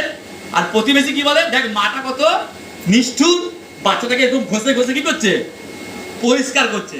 মা কি নিষ্ঠুর? মা নিষ্ঠুর না, মা বাচ্চাটাকে স্বচ্ছ করছে। ক্লিয়ার? তো গুরুও কি করছে, আমাদেরকে স্বচ্ছ করতে হবে। কি দিয়ে? ঘাত, প্রতিঘাত, যন্ত্রটা। বলছে না ছেঁচা গুতা, এখানে এসছো কি জন্য? ছেঁচা গুতা। এই ছেঁচা গুতা আমি দিচ্ছি, কিন্তু আমার কিন্তু খুব মায়া, আমি কিন্তু নিষ্ঠুর না, আমার খুব মায়া। কিন্তু ওই যে আমি যে কথা দিচ্ছি তোমাকে লইয়া যাবো, কিন্তু নিতে গিয়া তো দেখতে পাচ্ছি একজন ধাপার মাঠ কইরা ফেলাইছো। মানে আমাদের এই যে রূপটা দেখতে পাচ্ছি, এর আগেও কোটি কোটি বার এই পৃথিবীতে আমরা এসেছি, আমরা কেউ জানি না, আমরা ভুলে গেছি। এমনি এমনি মাস্টার মশাই তার পায়ে পড়েছে। এটা ঘরানার কথা বলছি দাদা, এটা বালক ব্রহ্মচারীর ঘরানা নিয়ে কথা বলছি, এটা পাবলিক মিটিং নয়। তাই ঠাকুর বলছে এমনি এমনি মাস্টারগুলো আমার পায়ে পড়ছে। ঠাকুর বলছে বুঝলেন, আপনাদের এই যে গ্রাম যেখানে আজকে আমরা আসল আমাদের ঠাকুরের আলোচনা হচ্ছে, আচ্ছা বলুন তো, এখানকার হাই স্কুলের হেডমাস্টার যদি 5-এর বাচ্চাকে প্রণাম করে, আর করে যদি বলে যে তোমাকে আমি ইতিহাস ভূগোল পড়িয়েছি, তুমি বাবা এবার আমাকে পরপারের পথ দেখাও, হেডমাস্টারের চাকরি থাকবে? হ্যাঁ, আমি আস্তিও বলুন না, থাকবে? আপনারা গ্রামবাসীরা পরের দিন স্কুল ঘেরাও করবেন, তারপরের দিন ডিআই অফিস ঘেরাও করবেন, করে বলবেন এই স্কুলের হেডমাস্টার একটা পাগলা, সে 5-এর বাচ্চাকে গিয়ে বলছে তুমি আমাকে পথ দেখাও, তাই এই অপরাধ হেডমাস্টারকে দূর করতে হবে, বলবেন তো? হ্যাঁ, আরে আমার ঠাকুরের ক্ষেত্রে তো সেটাই করেছে। পাঠশালার পণ্ডিত, স্কুলের হেডমাস্টার, তখনকার দিনে দীনেশ চন্দ্র সেন, MAA, এগুলো জানতে হবে আমাদের। হাইফাই লেভেলের সব হেড স্যার, 3-3টে ডিকশনারি মুখস্থ। এই দীনেশ চন্দ্র সেন, ঠাকুরের মনে পড়ে গেল তাই বলছি, এগুলো বলা যায় ঘরোয়া কথা, এগুলো পাবলিক মিটিংয়ে বলা যায় না। ঠাকুর বলছে এমনি এমনি মাস্টারগুলো আমার পায়ে পড়ছে। আমি দুইটা ঘটনা বলছি ঠাকুরের। একজন মাস্টার মশাই বলছে, মাস্টার মশাই আপনাকে যদি এই ঘর থেকে ওই ঘরে নিয়ে যায়, আপনি কইতে পারবেন এই ঘরে কয়টা টেবিল চেয়ার? বলছে হ্যাঁ কইয়া দেবো। আচ্ছা মাস্টার মশাই এরকম যদি আপনাকে 10টা ক্লাসরুম ঘোরাই, 10টা ক্লাসরুম ঘোরাবার পর যদি বলি 3 নম্বর ক্লাসরুমে কয়টা টেবিল কয়টা বেঞ্চ, আপনি কইতে পারবেন? তখন মাস্টার মশাই মাথা ধরে বলছে হ্যাঁ হ্যাঁ বলা যাবে, বলা যাবে, 1 মিনিট বলা যাবে না, একটু একটু বলা যাবে। এবার থার্ড কোশ্চেন কত ডেঞ্জারাস দেখুন, একেবারে তাত্ত্বিক ইন্টেলেকচুয়াল আলোচনা। থার্ড কোশ্চেন বেবি ঠাকুর আর কি। ঠাকুরের বয়স কত 12-13 হবে। বলছে মাস্টার মশাই এই ঘরে আসার আগে, এটা শুনবেন ভাই, দীপক চক্রবর্তী বলছে বলে বারবার এক কথা বলছি, কিন্তু আমরা যখন বক্তব্য রাখি, আমরা যখন দেওয়াল লিখন করি, আমাদের ভাই বোনরা যখন গান গায়, মনে রাখবেন তারা ইচ্ছায় করতে পারে না, গুরু ভর করে বলে করতে পারে, নইলে কিন্তু করার ক্ষমতা কারণ নেই। That's why. তো বলছে মাস্টার মশাই এই ঘরে আসার আগে আপনি যে আরেকটা ঘরে ছিলেন, এই ঘরের কথা কিছু বলতে পারবেন? মাস্টার মশাই বলছে তুমি যে কি কও, তোমার কথা কোনো মানে বুঝি না। বলছে না না মাস্টার মশাই আপনি এই ঘরে আসার আগে আরেকটা যে ঘরে ছিলেন, ওই ঘরের কথা কিছু কইতে পারবেন? তোমার কথা কিছু মাথা মুন্ডু বুঝি না, তুমি কি কও, সহজ করে কও। দেখুন বেবি ঠাকুর মাস্টারকে বোঝাচ্ছে, মাস্টার মশাই ধরুন এই পৃথিবীটা একটা ঘর, এই পৃথিবীটা একটা ঘর, তাহলে পৃথিবী নামক ঘরে আসার আগে আপনি কিন্তু আরেকটা ঘরে ছিলেন, সেটা কি? মাতৃ গর্ভ। দেখুন তত্ত্বটা কোথায়। তাহলে পৃথিবী নামক ঘরে আসার আগে আমরা সবাই আরেকটা ঘরে ছিলাম, সেই ঘরটা কি? মাতৃ গর্ভ। মাস্টার মশাই আপনি সেই ঘরের কথা কিছু কইতে পারবেন? বলছে পাগল হইছো, ওই ঘরের কথা কেউ কইতে পারে? বলছে আপনি না মাস্টার মশাই, আপনি জানেন না, আপনি তো মাস্টার মশাই, আপনি জানেন ওই ঘরের কথা? ধুর, ওই ঘরের কথা কেউ কখনো বলতে পারে না। সেদিন সেই 12 বছরের শিশু ঠাকুর, আমার ঠাকুর, আমাদের ঠাকুর বলছে মাস্টার মশাই আমি এইরকম লক্ষ লক্ষ কোটি কোটি ঘরের কথা কইয়া দিতে পারি। My dear friends, you keep it in mind, I repeat it once again. আমার ঠাকুর, আমাদের ঠাকুর মাস্টার মশাইকে বলছে তার 12 বছর বয়সে যে মাস্টার মশাই এইরকম লক্ষ কোটি ঘরের কথা আমি কইয়া দিতে পারি। তাই স্মরণে রেখে গুরু কি বলছে? বিশ্বের সমস্ত কিছু আমার নখ দর্পণে, মাইন্ডে সব জানেছে। আপনি একটা ফটো একটা মালা দিয়ে বসিয়ে রেখেছেন, হ্যাঁ? আপনাদের এই তিস্তাতে রায়দার একটা বই আছে, সত্যটাকে বলছিলাম, 3 Decades with the Divinity। বন্যা হয়েছে, তিস্তা নদীতে অনেক গুরু ভাই বোনের ঘর বাড়ি ভেঙে পড়েছে, ঠাকুরের অনেক ছবি নদী গর্ভে চলে গেছে। সুখচর বাড়িতে ঠাকুরের আর সর্দি ছাড়ে না। শুনে রাখুন, গায়ে কাটা দেবে। সুখচর বাড়িতে ঠাকুরের সর্দি কিছুতেই কমে না, শুধু হাঁচি হাঁচি দিচ্ছে ঠাকুর, আর দর্শন চলছে, আর রুমাল দিয়ে নাক মুছছে। ডাক্তারকে ডেকে আনা হয়েছে। ডাক্তার কি বলেছিল জানেন? বরফ গলা জলে, বৃষ্টির জলে ডুবে থাকলে এই রকম নিউমোনিয়ার সিমটমস দেখা দেয়। মানে তার ছবিগুলো যে তিস্তার জলে কি ভেসেছে, এটা তার ওই দেহে ধরা পড়ে গেছে। তাই গুরু কি বলল? এটা ক্যালেন্ডারের গুরু নয়, তাই না? এটা জীবন্ত ঠাকুর। এটা আমাদের উপলব্ধি করতে হবে যে আমরা কাকে পেয়েছি।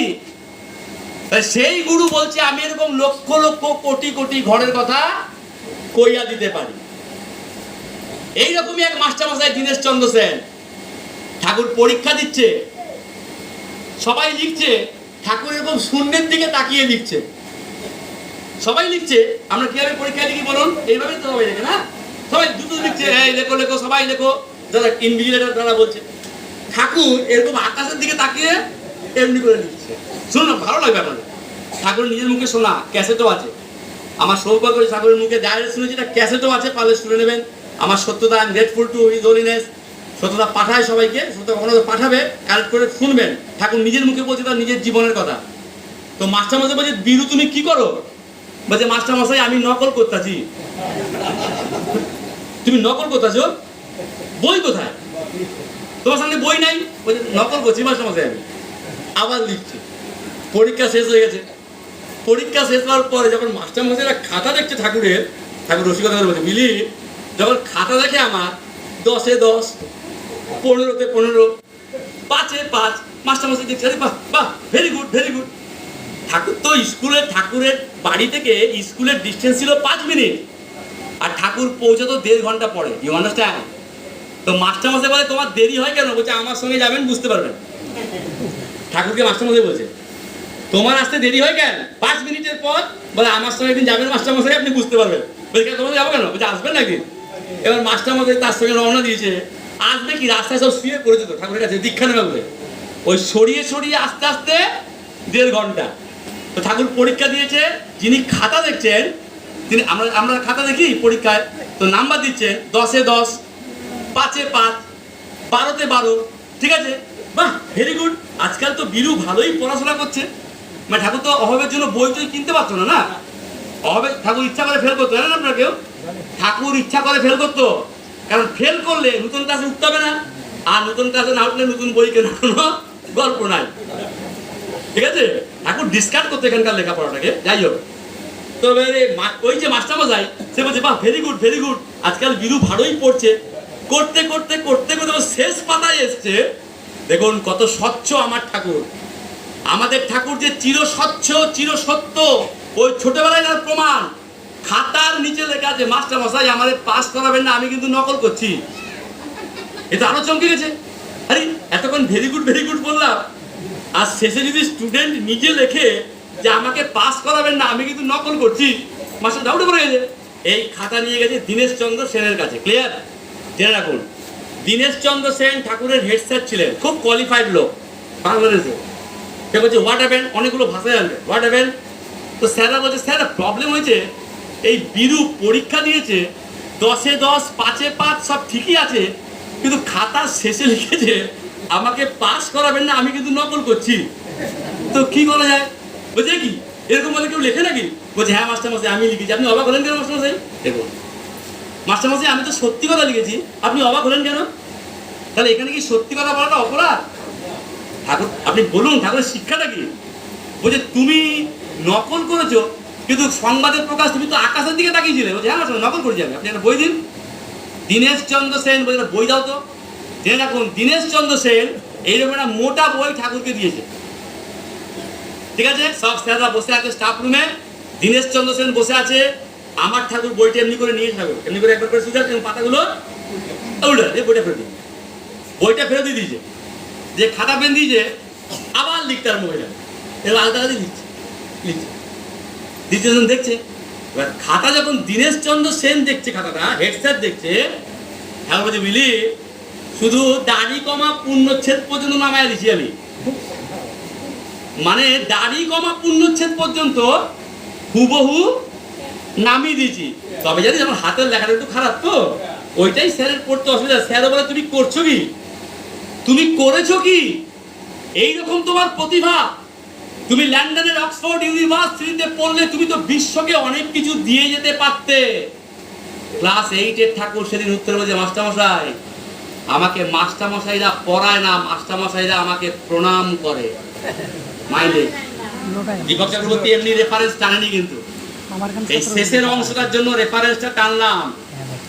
কি ডেঞ্জারাস লাইন। আমি নিজের টিচার, কিন্তু আমি অল্প বয়সী টিচার হয়ে গেছি, ইংরেজি আমার সাবজেক্ট। আমাকে আমার ছাত্ররা প্রণাম করে, আমি আমার প্রফেসরদের প্রণাম করি, এটাই নিয়ম। আর বালক ব্রহ্মচারী মহারাজ দীনেশ চন্দ্র সেনকে বলছে মাস্টারমশাই, মাস্টারমশাইরা আমাকে পড়ায় না, মাস্টারমশাইরা আমাকে প্রণাম করে।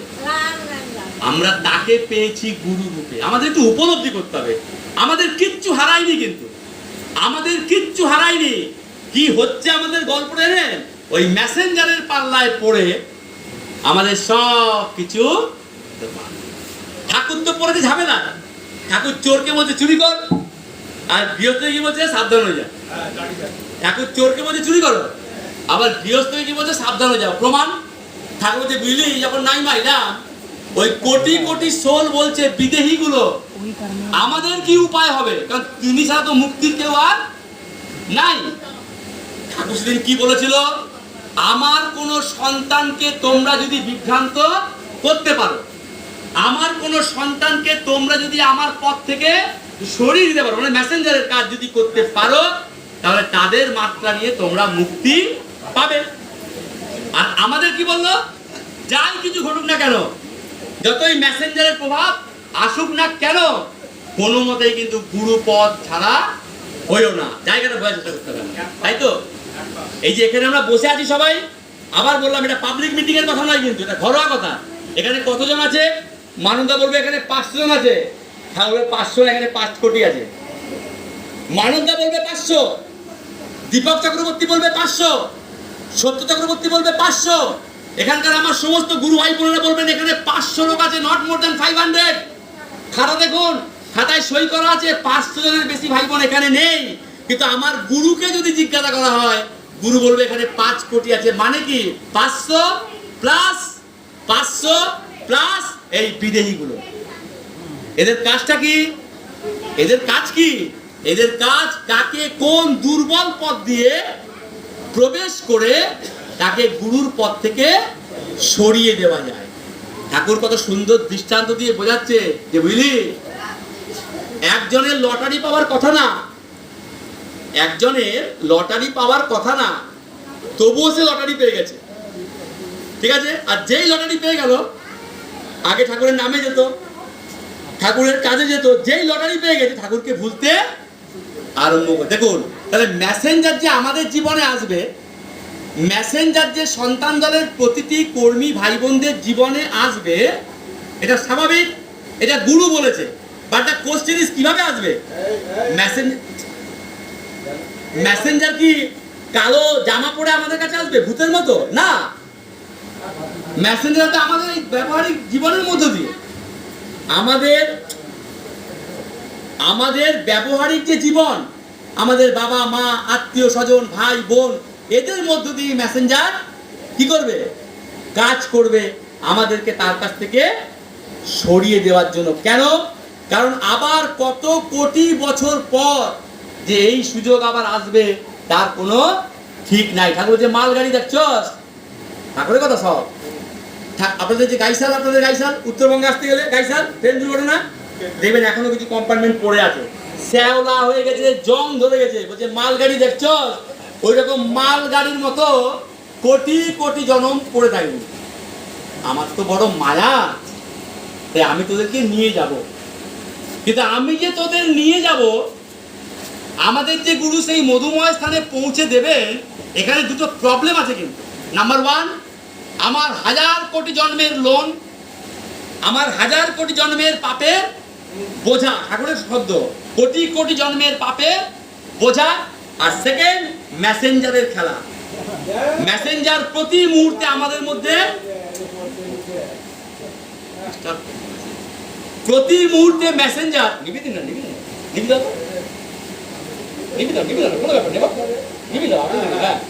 মেসেঞ্জার প্রতি মুহূর্তে আমাদের জীবনে ক্রিয়া করছে। তাই ঠাকুর কি বলছেন, আমাকে তোমরা একটু বোঝার চেষ্টা করো, একটু বোঝো। আমাকে তোমরা বোঝো। আমরা কাকে পেয়েছি? তিনি মুক্তিদাতা, তিনি গতিদাতা। তিনি ছাড়া আমাদের মুক্তি দেওয়ার, গতি দেওয়ার কেউ নেই। এটা উপলব্ধি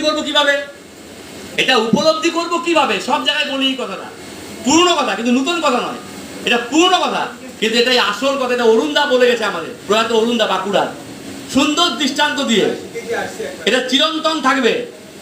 আগুন যে পুড়িয়ে দেয়, একটু ভালো করে শুনবেন। আজকে সন্তান দলের এই ভিখারি অবস্থা, আমাদের এই ভিখারি অবস্থা মানে মনের জগতে আমাদের যে হতাশা নিরাশা যে আমাদের গ্রাস করেছে, এর কারণটা কি? অরুণদার এই দৃষ্টান্তের মধ্যে উত্তরটা আছে। আগুন যে পুড়িয়ে দেয়, আগুনে হাত দিলে হাত যে পুড়বে, এটা বই পড়ে জেনেছি না প্রত্যক্ষ অভিজ্ঞতায় জেনেছি? বলুন, আমরা অভিজ্ঞতায় জেনেছি কি, তাই তো নাকি? জেনেছি বলেই আর আগুনে আমরা কেউ হাত দেই না। একটা বাচ্চা শিশু দিতে পারে, কিন্তু আপনাকে যদি বলা হয় 5 টাকা দেবো আগুনে হাত দিন, আপনি হাত দেবেন? কারণ আপনি জানেন আগুনে হাত দিলে কি হতে পারে। আগুন কি করতে পারে নিজের জীবন দিয়ে বুঝেছি, এটা বই পড়ে শিখিনি। কিরকম? পাশের বাড়িতে কাউকে আগুনে পুড়তে দেখেছি, পুরো মুরগির মতো হয়ে গেছে পুড়ে, সেখান থেকে বুঝেছি আগুন কাউকে রিয়াক্ট করে না, আগুন কিন্তু পুড়িয়ে দেয়। খড়ের বাড়ি জ্বলতে দেখেছি, বিল্ডিং জ্বলতে দেখেছি, দমকল এসেও আগুন নেভাতে পারে। তাহলে আগুন কি করতে পারে এটা আমরা বুঝেছি। আগুনে হাত দিলে যে ছ্যাঁকা লাগে, পুড়ে যায়, এটা কি করে বুঝেছি? আগুনে হাতটা দিয়েছিলাম, বুঝে বা না বুঝে। এটাকে বলে প্রয়োগ। সত্যকে জানতে হলে, সত্যকে উপলব্ধি করতে হলে প্রয়োগ না করলে কখনোই সত্যকে জানা যায় না। ঠাকুর দৃষ্টান্ত দিয়ে বোঝাচ্ছে না? রসগোল্লা, সুইট, সুইটে আপনার সামনে একজন রসগোল্লা খাচ্ছে হাঁড়ি থেকে, ও কি দারুণ, জানো কি মিষ্টি, আহ দারুণ দারুণ, কি মধু মধু। আর যাকে বলছেন সে হাঁ করে সে বুঝছে কিছু? হ্যাঁ, আপনি বলছেন সুইটে আর নিজে খাচ্ছেন, আহ কি দারুণ মিষ্টি, কি মিষ্টি। আর যাকে বলছে তাকে বলছেন কিছু বুঝছে, সে কি বুঝবে? ভাই কিছু বুঝছি না, কি করতে হবে? মুখে একটা এই দেওয়াটার নাম হচ্ছে প্রয়োগ। এই দেওয়াটার নাম হচ্ছে প্রয়োগ। এই যে ফ্যানটা ঘুরছে, ইলেকট্রিক কারেন্ট আছে বলো তো নাকি? কারেন্ট কি করতে পারে? কারেন্ট আমার কি করতে পারে? কারেন্ট আমার ভবলীলা সাঙ্গ পটল তুলতে পারি আমি, তাই তো? তাহলে আমি যে পটল তুলতে পারি, মানে একটু রসিকতা করে বলছি, কারেন্ট যে আমাকে পটল তুলিয়ে দিতে পারে, এটা বই পড়ে বোঝার কোনো প্রয়োজন নেই। একটু শুধু গিয়ে কারেন্টে কি করতে হবে? এইটা হচ্ছে প্রয়োগ, তাই তো? তাই তো? তাহলে প্রয়োগ চাই। তাহলে বালক ব্রহ্মচারী কি? গুরুটা কি? আমরা কাকে পেয়েছি আমাদের এই যাপিত জীবনে, এটা যদি আমরা বুঝতে চাই তাহলে তার দেওয়া বিষয়বস্তুকে আমাদের প্রয়োগ করতে হবে, কি তাই তো নাকি? তার দেওয়া মহানাম, তার দেওয়া বীজ মন্ত্র, তার দেওয়া তত্ত্ব আমাকে জীবনে প্রয়োগ করতে হবে যথাযথভাবে, কিন্তু যথাযথভাবে, যেমন ভাবে বলেছে তেমন ভাবে। আচ্ছা বলুন তো, গুরু বলল এই মহানাম বিশ্বের শ্রেষ্ঠ হাতিয়ার, আমি যেমন খুশি সুরে গাইলে সাড়া পাবো? পাবো সাড়া? ধরুন মহানাম করছি, আমার যেমন ইচ্ছা আমি তেমন করছি, সাড়া পাবো? আমি ঠাকুরের কথা দিয়ে বুঝাচ্ছি, ঠাকুর নিজে বলছেন, ক্যাসে শুনে নেবেন। তাহলে বুঝলি, একটা বাচ্চা ছেলে, একটা ছোট বাচ্চা, কি বলি? সোনা, ও সোনা, ঘুম ঘুম সোনা। ঠাকুর বলছেন, আমার কথা না কিন্তু। সোনা সোনা শুয়ে পড়ো, এমনি করবে না? আরে বাচ্চা কি করে ঘুম পাড়ায়?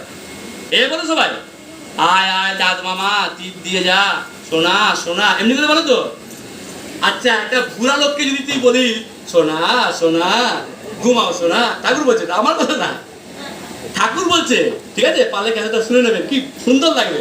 একটা বুড়া লোককে, ধরুন 80 বছর বুড়া, সোনা সোনা দুষ্টামি করে না, সোনা শুইয়া পড়ো। ওই বুড়ো বলবে আমার সঙ্গে ব্যঙ্গ করো, মানে আমার সঙ্গে রসিকতা করতে হচ্ছে, বুড়ো বলবে কিনা বলুন? আচ্ছা বলুন তো, তাহলে বাচ্চার সুরের সাড়া দেওয়া আর বৃদ্ধের সুরের সাড়া দেওয়া ফারাক হলো কেন? না যাকে যে সুরে ডাকা উচিত তাকে সে সুরে ডাকা হয়নি, কি তাই তো? বোঝার চেষ্টা করবেন। আমি গ্রামে গঞ্জে প্রোগ্রাম করে ফিরি, হরি কীর্তন হচ্ছে, বুঝলেন? হরে কৃষ্ণ কৃষ্ণ কৃষ্ণ হরে হরে গান হয়েছে, রাত জেগে হরে কৃষ্ণ হচ্ছে। আসলে একটা সুমন কলমপুরের গান, মনে করো আমি নেই বসন্ত এসেছে, মানে বাংলা গানের সুরে মহাপ্রভুর গান চলছে, সারা পাওয়া যাবে? একটু ভাববেন। তাহলে গুরু আমাদের যেভাবে মহানামটা করতে বলেছেন, আমাদের সেভাবে মহানাম করতে হবে। গুরু আমাদের যেভাবে বীজ মন্ত্রের চর্চা করতে বলেছেন, আমাদের সেভাবে বীজ মন্ত্র করতে হবে। গুরু আমাদের যেভাবে তত্ত্বকে আলোচনা করতে বলেছেন, আমাদের সেইভাবে করতে হবে। কিন্তু আমরা কি করছি না, গুরু আমাদের যেগুলো যেগুলো করতে মানা করেছে আমরা সেগুলো বেশি করে করছি, আর যেগুলো করতে বলেছে সেগুলো আমরা কেউ করি না। আমাদের জেলার একটা ভাই খুব সুন্দর দৃষ্টান্ত দেয়, বুঝলেন? আমি আর বেশি সময় নেবো না, কারণ আপনাদের খাওয়ার ব্যাপার আছে, সত্যতা বলবে এবং আপনারা ফিরবেন, ঠিক আছে? একজন ভাই বলছে, একজন ছাত্র মাস্টারমশাই বলছে, মাস্টারমশাই আপনাকে স্কুলে দেখা হলে প্রণাম করি, আপনাকে বাজারে দেখা হলে প্রণাম করি, আপনাকে হাটে দেখা হলে প্রণাম করি, আপনার বাজার হাটও করে দিই মাস্টারমশাই, তাও কেন আমি পরীক্ষায় ফেল করলাম?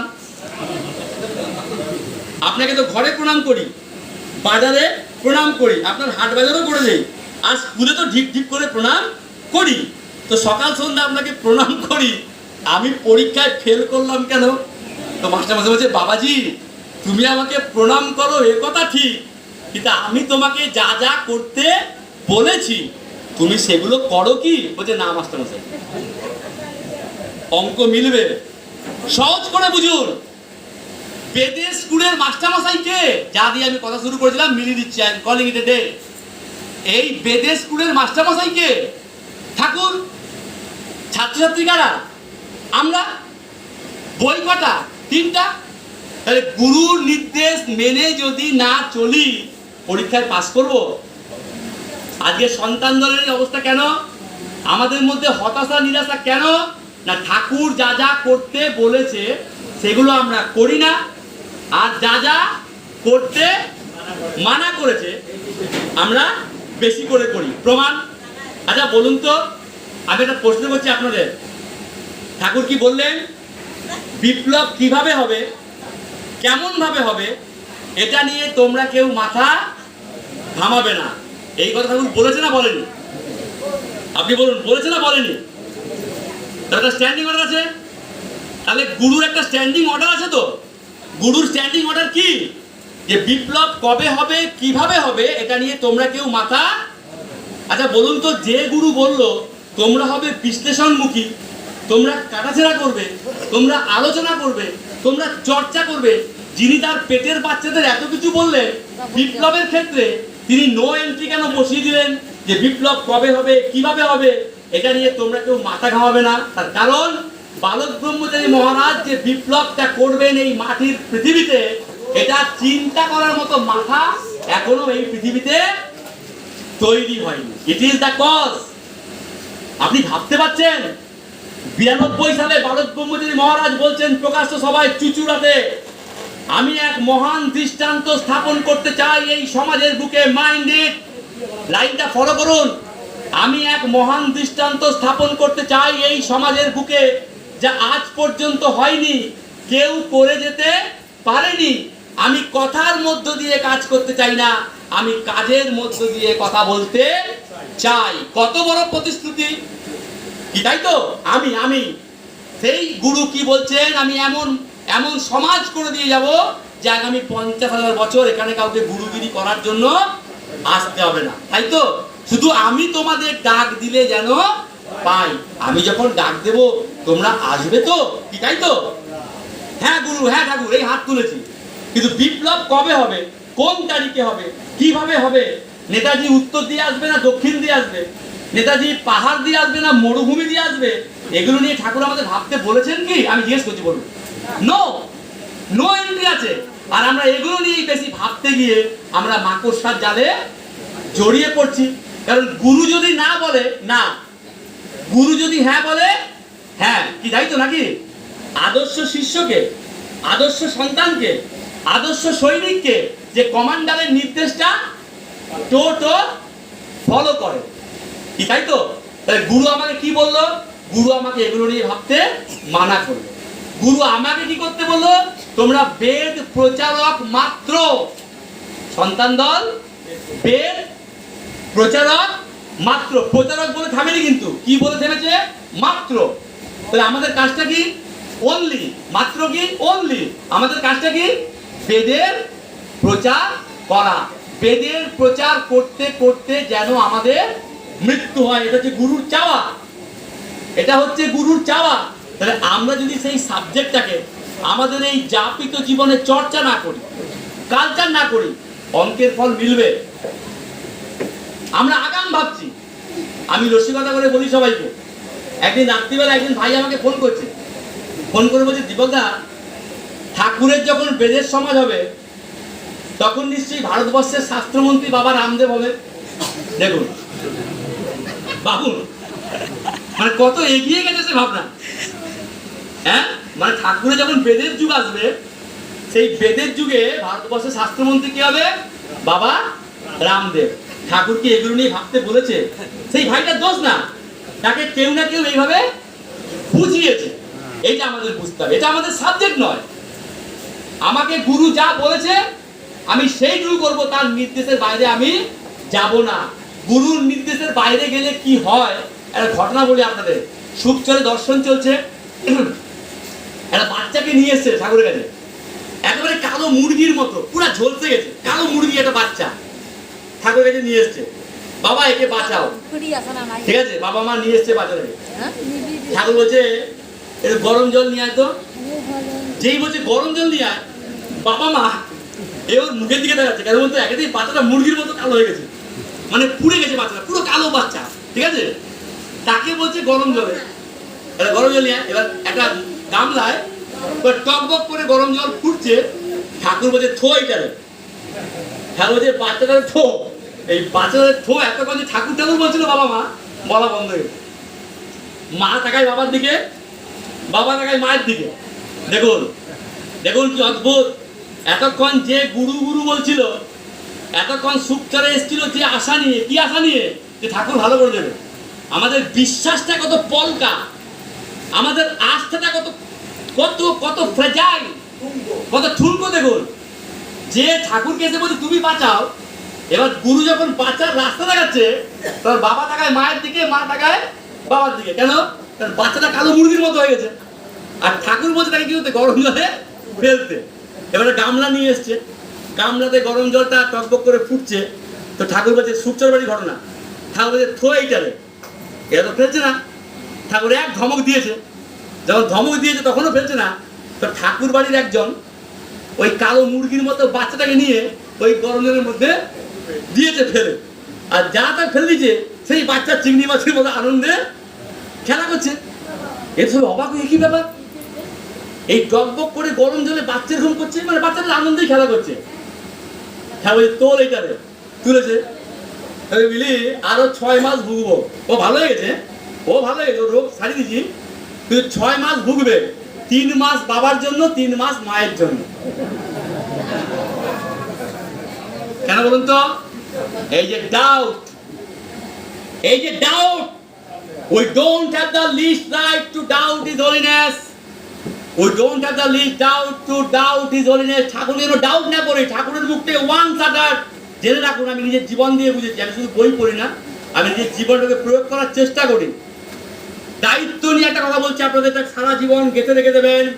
ওয়ান্স আটার্ড, ঠাকুরের মুখ থেকে যদি কোনো একটা শব্দ একবার বেরিয়ে গেছে, এই পৃথিবীতে এমন কারোর ক্ষমতা নেই সেই শব্দটাকে উইথড্র করে। তাই বালক ব্রহ্মচারী মহারাজ যা যা করবেন বলেছেন, এই প্রত্যেকটা খেল কিন্তু সবাই দেখতে পাবে। আমরা থাকবো কিনা থাকবো সেটা অন্য জিনিস, সেটা অন্য সাবজেক্ট, কিন্তু তিনি যা করবেন বলেছেন। কি বলছেন? এটা গৌরের রক্ত, এটা বেঈমানের রক্ত না। কত কনসাস গুরু দেখুন, গুরু জানে যে তার অ্যাবসেন্সে তার পেটের বাচ্চারা তাকে ভুল বুঝতে পারে, যে গুরু বোধহয় বেঈমানি করে চলে গেল। তাই কত আগে গুরু ডিফেন্স করে রাখছে, এটা গৌরের রক্ত, এটা বেঈমানের রক্ত নয়। আর পড়াটা গিয়ে পড়বেন জনচেতনায় সত্যিকারের বিপ্লব, সেখানে গুরু বলছে যদি কেউ না নামে আমি একাই নামবো। ভারতবর্ষের ইতিহাসে কেউ কাজ শেষ করে যেতে পারেনি, আমি শেষ কাজটা শেষ করে দিয়ে যেতে চাই। কোন মিথ্যা স্তোক বাক্য দিয়ে আমি তোমাদের ভুলিয়ে রাখছি ভেবো না। আমি যা বলি আমি তা করি, আমি যা বলি না আমি তা করি না। এটা তার সাবজেক্ট। আমাকে ভেবে নিতে হবে যে তুমি হেন কোটি অনন্ত কোটি সূর্যকে পেয়ে আমার এই যাপিত জীবনটাকে আমি স্বর্ণময় করতে পারলাম কি না। আমাদের ট্র্যাজেডি কোথায় জানেন? আমরা আধ্যাত্মিক সংগঠনের সদস্য, ভালো করে মাথায় রাখবেন কথাটা, আমরা আধ্যাত্মিক সংগঠনের সদস্য, কিন্তু আমাদের আচরণটা রাজনৈতিক দলের সদস্যদের মতো। I repeat the line once again, আমরা আধ্যাত্মিক সংগঠনের সদস্য, কিন্তু আমাদের আচরণ, আমাদের অ্যাটিটিউড, আমাদের আউটলুক, আমাদের কালচার, আমাদের কথাবার্তা, আমাদের হাঁটা চলা, আমাদের ম্যাটার অফ টপিকস ডিসকাশনের এখানকার সকল রাজনৈতিক দলের সদস্যদের মতো। অথচ গুরু কি বলল? আমি মানুষটা দৈবের। আমি নিশ্চয়ই এখানকার হাট বাজারের কথা বলবো না, আমি মানুষটা কিসের? দৈবের।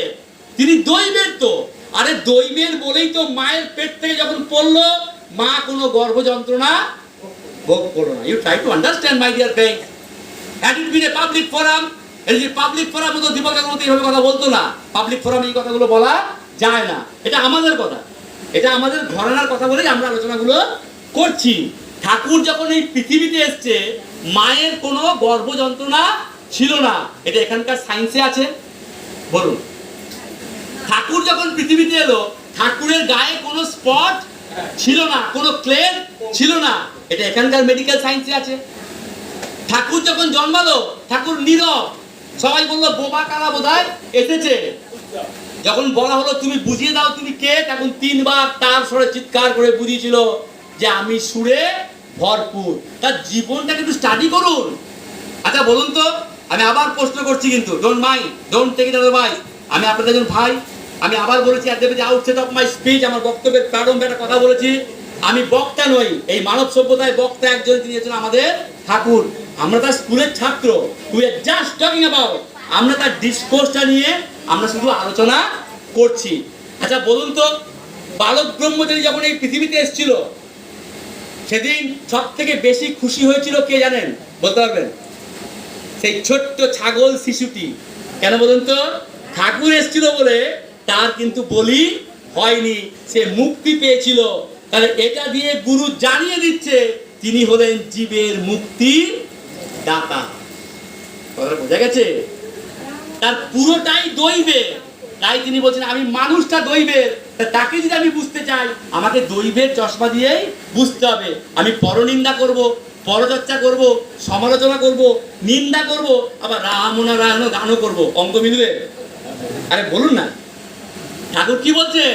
স্বচ্ছ, পবিত্র, নির্মল, ওই অসীম অনন্ত মহাকাশের স্বচ্ছ মন নিয়ে এই নাম, এই তত্ত্ব, এই বীজ মন্ত্র তোমাদের চর্চা করতে হবে। আর আমরা কি করছি কিছু মনে করবেন না, নাম গান চলছে, 2জন বুড়ো বুড়ি, 2জন বৃদ্ধ বৃদ্ধা নাম করছে, আর দূরে কেউ দাঁড়িয়ে বিড়ি খাচ্ছে, রাম কি করেছে, শ্যাম কি করলো, যদু কেন এটা বলেছে, মধু কেন এটা বলেনি। এটা কি আধ্যাত্মিক সংগঠনের কালচার? বলুন না, কালচার এটা? আমাদের সাধনা কোথায়? আমি যে তোমাকে জানবো, তুমি কে, আমি যে তোমাকে জানবো, এর জন্য যে সাধনা দরকার, যে কৃত্য সাধন দরকার, যে জীবনযাপন দরকার, সেটা আমাদের কোথায়? তাই অঙ্কের ফল মিলছে না। ভেবে দেখুন আমরা কত বড় অভাগা। যিনি আমাদেরকে আলো দেখাতে এসছেন, আমরা তাকে শুধু ধূপ ধুনা, মালা চন্দন দিয়ে দায়িত্বটা শেষ করছি। ঠাকুর পুরীতে গেছেন, ঠাকুর মৃত্যু তত্ত্ব নিয়ে আলোচনা করছেন, একটা টিকটিকি বারবার ঠাকুরের কাছে যাচ্ছে, বারবার ডিস্টার্ব করছে আর কি ঠাকুরকে। ঠাকুর আলোচনা বন্ধ করে দিচ্ছে, বারবার যাচ্ছে, আলোচনা বন্ধ দিচ্ছে। হঠাৎ আলোচনা বন্ধ করে ঠাকুর টিকটিকিটাকে বলছে তুই কি চাস।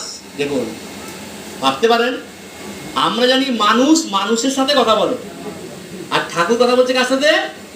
টিকটিকির সাথে। বলছে তুই কি চাস। যেই না ঠাকুর বলেছে যে তুই কি চাস, টিকটিকিটা তিরিং করে লাফ দিয়ে ঠাকুরের সামনে একটা টর্চ ছিল, টর্চ, ওই টর্চের উপর গিয়ে বসে পড়েছে। ঠাকুর বলছে এতক্ষণে বুঝছি তুই আলো চাস তো, তুই আলো চাস তো, তুই আলো পাবি। দেখুন, যেই না বললো তুই আলো পাবি, এই যে ঠাকুর বলেছে, সেই যে টিকটিকিটা গেছে, আর সে ফিরে আসেনি। ক্লিয়ার? সবাই পিন অফ সাইলেন্স। রাত্রে হবে প্রশ্ন করছে ঠাকুর এটা কি দেখলাম। ঠাকুর সেদিন উত্তরে বলেছিল তোমাদের চোখে, এই দেখুন আবার স্পিরিচুয়ালিটির ব্যাপারটা আসছে, দেখুন আবার সেই ব্যাপারটা আসছে, দৈবের ব্যাপারটা আসছে। তোমাদের চোখে ওটা একটা টিকটিকি, কিন্তু জানো তো ইতর প্রাণীর মধ্যেও সাধক আছে। মানে কুকুর, বিড়াল, টিকটিকি, প্রজাপতি, ব্যাঙ, ফড়িং, পিঁপড়ে, এদের মধ্যেও কিন্তু বিভিন্ন মাত্রার সাধক আছে। তোমাদের চোখে এটা টিকটিকি, কিন্তু জানো তো ও একটা বিরাট বড় সাধক। শুধুমাত্র আমার কাছে এই প্রতিশ্রুতিটা পাওয়ার জন্য যে তুই আলো পাবি, ও যুগ যুগ ধরে অপেক্ষা করছিল। আজকে আমি ওর আশাটা পূরণ। ভাবুন, তাহলে আমরা কাকে পেয়েছি? তাকে গুরু বললে দায়িত্ব শেষ হয়? তাই আমি হাত জোর করে যাব উত্তরবঙ্গের প্রতিটি ভাই বোনদের কাছে, আপনারা আমি গুরুকে যেমন প্রণাম করি, আমি আপনাদেরও কিন্তু প্রণাম করি। আপনারা এত গুরুগত প্রাণ। আমি শুনেছি সাইকেলে করে ভাই বোনদের খবর দিয়েছে। ভাবা যায় কি স্যাক্রিফাইস, আপনাদের কত ত্যাগ, আপনাদের কত তিতিক্ষা, আপনাদের কত কৃচ্ছ সাধন, আপনাদের কত স্যাক্রিফাইসের কন্ট্রিবিউশনের মধ্য দিয়ে আপনারা এই বিশ্বাসের প্রদীপটাকে বিশ্বাসের পতাকাটাকে আজ আপনারা বয়ে নিয়ে যাচ্ছেন। তাই আমি আপনাদের কাছে এই আবেদনটুকু রেখে যাব, কোনো বিভ্রান্তিতে বিভ্রান্ত না হয়ে গুরু যা বলেছেন এটাই লাস্ট কথা। আমাকে গুরু বলেছে, ঠাকুর কি বলছেন, কে কি বললো দেখার তোমার কোনো প্রয়োজন নেই, তুমি আমার কথা ফলো করো, যা বলার আমি বলবো, কারোর কথাই চলবে না, কারোর কথাই চলবে না। গুরু কত কনসাস দেখুন। কখনো লক্ষ্য করে দেখেছেন, এই যে আপনারা সবাই এসছেন দেখলাম গাড়ি নিয়ে দূর দূরান্ত থেকে, আপনারা সেই বাড়ির থেকে বেরোবার সময় বাড়ির সদস্যদের বলে এসছেন, কি বলে এসছেন, বৃষ্টি হলে জামা কাপড়গুলো ঘরে ঢোকাবি, ঝড় হলে জানলা দরজা বন্ধ করবি, গরুকে ঠিক মতো খেতে দিবি, দরজা ঠিক মতো তালা দিবি, বলে এসছেন তো। তাহলে গৃহকর্তা ঘরের বাইরে গেলে সে কিন্তু সদস্যদের কিছু বলে যায়। তাহলে এত বড় গৃহকর্তা তিনি বাইরে গেছেন, তিনি তার পেটের বাচ্চাদের কিছু বলেননি, সব বলে গেছেন, সব বলে গেছেন। কি সুন্দর কথা, কি বলছেন, ব্যক্তি থাকে না নির্দেশ থাকে। আজকে সত্যতা বলবে, লাইন একটু গভীরে যান, ব্যক্তি থাকে না নির্দেশ থাকে। দেখবেন রাস্তায় যখন আমরা যাই, সামনে হাসপাতাল হর্ন বাজাবেন না, সামনে স্কুল আস্তে চালান, সামনে বাম বা গতিরোধক গাড়ি সামনে চালান, দেখে থাকে তো। কেউ কি প্ল্যাকার্ড নিয়ে দাঁড়িয়ে থাকে, মানে একটা লোক কি লাঠি নিয়ে দাঁড়িয়ে থাকে, সামনে স্কুল আস্তে চালান থাকে। তাই ঠাকুর কি বললো, ব্যক্তি থাকে না নির্দেশ থাকে। তার মানে তিনি যে একটা পিরিয়ডে আমাদের কাছে থাকবেন না জানান দিচ্ছেন, তাহলে কি থাকবে সেদিন, নির্দেশ, নির্দেশ, তার নির্দেশটা। আর কি গুরু বললো, যে গন্ডি কাইটা দিলাম, কত সহজ, আমি যে গন্ডিটা কাইটা দিলাম, এই গন্ডির বাইরে তোমরা কিন্তু কেউ যাইবা না। ওই রামায়ণের কথা মনে আছে তো, দেখুন কেন সীতাহরণ হলো, কেন গন্ডিটা ক্রস করেছে বলে। তাহলে গুরু গন্ডি মানে কি, ওই করোনার সময় যে গন্ডি কেটেছে ওরকম, মানে করোনার সময় দোকানে দোকানে যে চক দিয়ে গন্ডি কেটেছে, ওইরকম ঠাকুর গন্ডি কেটেছে নাকি? ঠাকুর কলকাতায় গন্ডি কেটেছে? এটা হাসাবার জন্য বলছি না, তার গন্ডি কি, তার নির্দেশ, what to do, what not, what should be done, what not, কি করা উচিত, কি করা উচিত নয়, এইটা ফলো করো, এটা তার নির্দেশ, আর কিচ্ছু না। তোমার আর আমার মাঝে যেন কেউ না আসে। আমি শেষ করব একটা উদাহরণ দিয়ে, আমি উদাহরণ দিয়ে কথা বলতে ভালোবাসি, এটা বলে আমি শেষ করব। এই কথার মধ্যেই বুঝে যাবেন যে আজকে আমাদের এই অবস্থা কেন। আমাদের মতো সুখী কেউ নেই, আমাদের মতো ধনী কেউ নেই, আমাদের মতো প্রকৃত আনন্দের সন্ধানও বিশ্বে কিন্তু কেউ পায়নি। কিন্তু আমাদের কোটি কোটি জন্মের পাপের বোঝা ধাপার মাঠের মতো জমে গিয়ে আর মেসেঞ্জারের পাল্লায় পড়ে আমাদের মধ্যে হিংসা, দ্বন্দ্ব, হতাশা, নিরাশা এগুলো আমাদের গ্রাস করছে। আমি এটা বলে শেষ করছি, একটু বোঝার চেষ্টা করবেন। আচ্ছা বলুন তো, আমি বলি কর্মী বৈঠকে, ফরগেট মি নট মানে কি? ফরগেট মি নট মানে কি বলবেন, দীপক দা আমাকে ভুলো না। ফরগেট মি নট মানে কি, আমাকে ভুলো না, এটাই সবাই বলবে। কিন্তু আমি দীপক চক্রবর্তী আপনাদের আজকে বলে যাচ্ছি, ফরগেট মি নট একটা ফুলের নাম। ফরগেট মি নট একটা ফুলের নাম। বিদেশে যখন কেউ কাউকে বিদায় জানায়, তখন যেমন আমাদের দেশে গোলাপ আছে, আমাদের দেশে রজনীগন্ধা আছে, আমাদের দেশে জুঁই ফুল আছে, ফরেন কান্ট্রিতে একটা ফুল দেয়, সেই ফুলটার নাম কি, ফরগেট মি নট, মনে থাকবে? It's the name of a flower. Forget me not একটা ফুলের নাম। এটা দীপক চক্রবর্তী বললো তো? আচ্ছা দীপক চক্রবর্তী ঠিক বললো না ভুল বললো? এটা কি ভুসিমাল দোকানে গেলে উত্তর পাবেন? হ্যাঁ, আরে যুক্তি দিয়ে বুঝুন। ফরগেট মি নট মানে হচ্ছে একটা ফুলের নাম। এটা দীপক দা ঠিক বললো না ভুল বললো? দীপক দা তো ভুলও বলতে পারে। তাহলে এই উত্তরটা কি ভুসিমাল দোকানে পাবো, হাটে পাবো, বাজারে পাবো, কোথায় পাবো বলুন তো? ডিকশনারি, কি তাই তো? একটা ইংরেজি ওয়ার্ডের মানে কি কোথায় পাবো আমরা? ডিকশনারিতে। একটা স্ট্যান্ডার্ড ডিকশনারিতে আমাকে দেখতে হবে। হ্যাঁ, একটা স্ট্যান্ডার্ড ডিকশনারিতে আমাকে দেখতে হবে যে কি, সেখানে দেখতে পাবো যে ফরগেট মি নট মানে কি লেখা আছে। আজে বাজে ডিকশনারি দেখলে হবে না, কিন্তু আজে বাজে ডিকশনারি দেখলে হবে না। স্ট্যান্ডার্ড অথেন্টিক ডিকশনারি মানে অক্সফোর্ডের ডিকশনারি, ওয়েবস্টারের ডিকশনারি, ক্লিয়ার?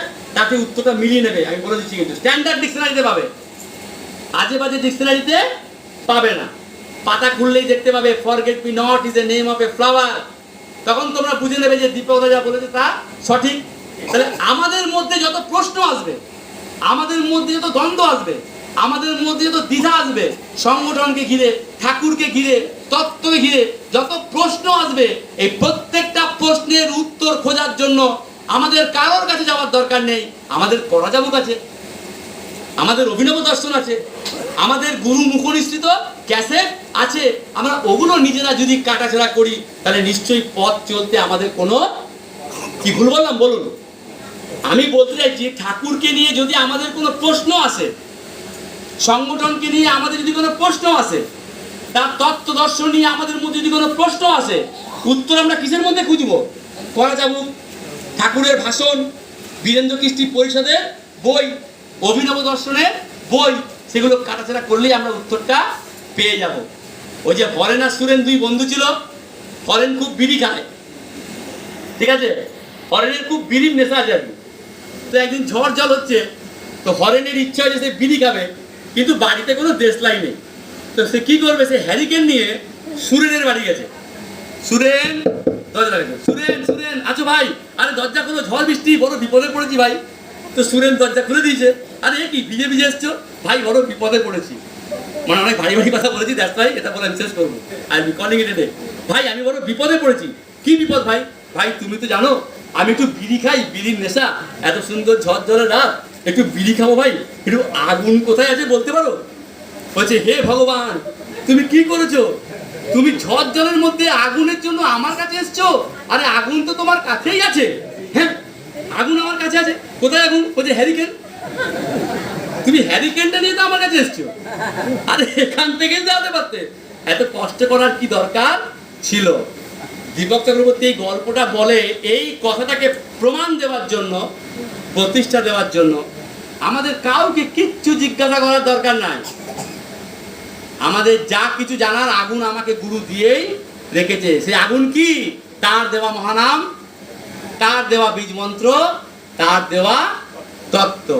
এই গণ্ডির বাইরে যদি আমরা যাই, ওই যে পড়ে থাকবো কোটি কোটি জনম, কবে যে সার দিবা পাবো তার কোনো নিশ্চয়তা নেই। আপনারা সবাই অনেক অভিজ্ঞ, অনেক সমৃদ্ধ, অনেক আত্মত্যাগের মধ্য দিয়ে আপনাদের উত্তরবঙ্গের প্রতি ঠাকুরের একটা বিশেষ ভালোবাসাও ছিল। আমরা যারা দক্ষিণবঙ্গের ভাই, আমরাও সব জায়গায় বলি, উত্তরবঙ্গের ভাই বোনদের গুরুর প্রতি এত প্রেম, এত ভালোবাসা ভাবা যায় না। আগামী দিনে যখন রিসার্চ হবে, আগামী দিনে যখন সন্তানদের ইতিহাস লেখা হবে, উত্তরবঙ্গের নাম নিশ্চয়ই স্বর্ণাক্ষরে লিখিত থাকবে। তাই আমাদের একটাই লক্ষ্য হওয়া উচিত বলে আমি মনে করি। এটা আমি বুঝেছি, তাই ছুটে এসেছি। আপনারা জানেন আমার স্ত্রী মারা গেছে, অনেকে আপনারা জানেন, অনেকে মনে হয় জানেন না। আমি সত্যতা, আমরা সবাই I have been going through a very hard time. অত্যন্ত কষ্টের মধ্য দিয়ে আমরা দিন যাপন করছি, চিন্তার জগতে সব কিছুই। But pure and end all, আমি আর সত্যতা, আমরা নেতা সাজার জন্য, আমরা বক্তা সাজার জন্য আপনাদের কাছে কিন্তু আসিনি। আমি আর সত্যতা অনেক কষ্ট করে আপনাদের কাছে এসছি। কেন জানেন? একজন ভাই হিসেবে আরেকটা ভাই কি ভাবছে, কি আলোচনা করছে, উত্তরবঙ্গের ভাইরা কি ভাবছে, দক্ষিণবঙ্গের ভাইরা কি ভাবছে, গুরুকে নিয়ে তারা কি ভাবছে, এই রিসার্চ, এই গবেষণা যাতে একটা ভাইও দলছুট হয়ে না যায়। গুরু কি বলেছে? যে যেন যেন প্রকারণ সবাই তোমরা কিন্তু এক হয়ে থাকার চেষ্টা করবে। দেখো কেউ যেন দলছুট হয়ে না যায়। আমাদের মধ্যে ভুল বোঝাবুঝি হতে পারে, তর্ক বিতর্ক হতে পারে, কিন্তু দিনের শেষে আমাদের যাবতীয় যা কিছু প্রশ্ন, আমাদের যাবতীয় যা কিছু দ্বন্দ্ব, আমাদের যাবতীয় যা কিছু জিজ্ঞাসা, আমরা যেন গুরুর দেওয়া মহানাম, গুরুর দেওয়া বীজ মন্ত্র আর গুরুর দেওয়া তত্ত্বের মধ্যে খোঁজার চেষ্টা করি। এই আবেদনটুকু রেখে সবাইকে আন্তরিক বৈদিক অভিনন্দন জানিয়ে আমি শেষ করছি। রাম রাম।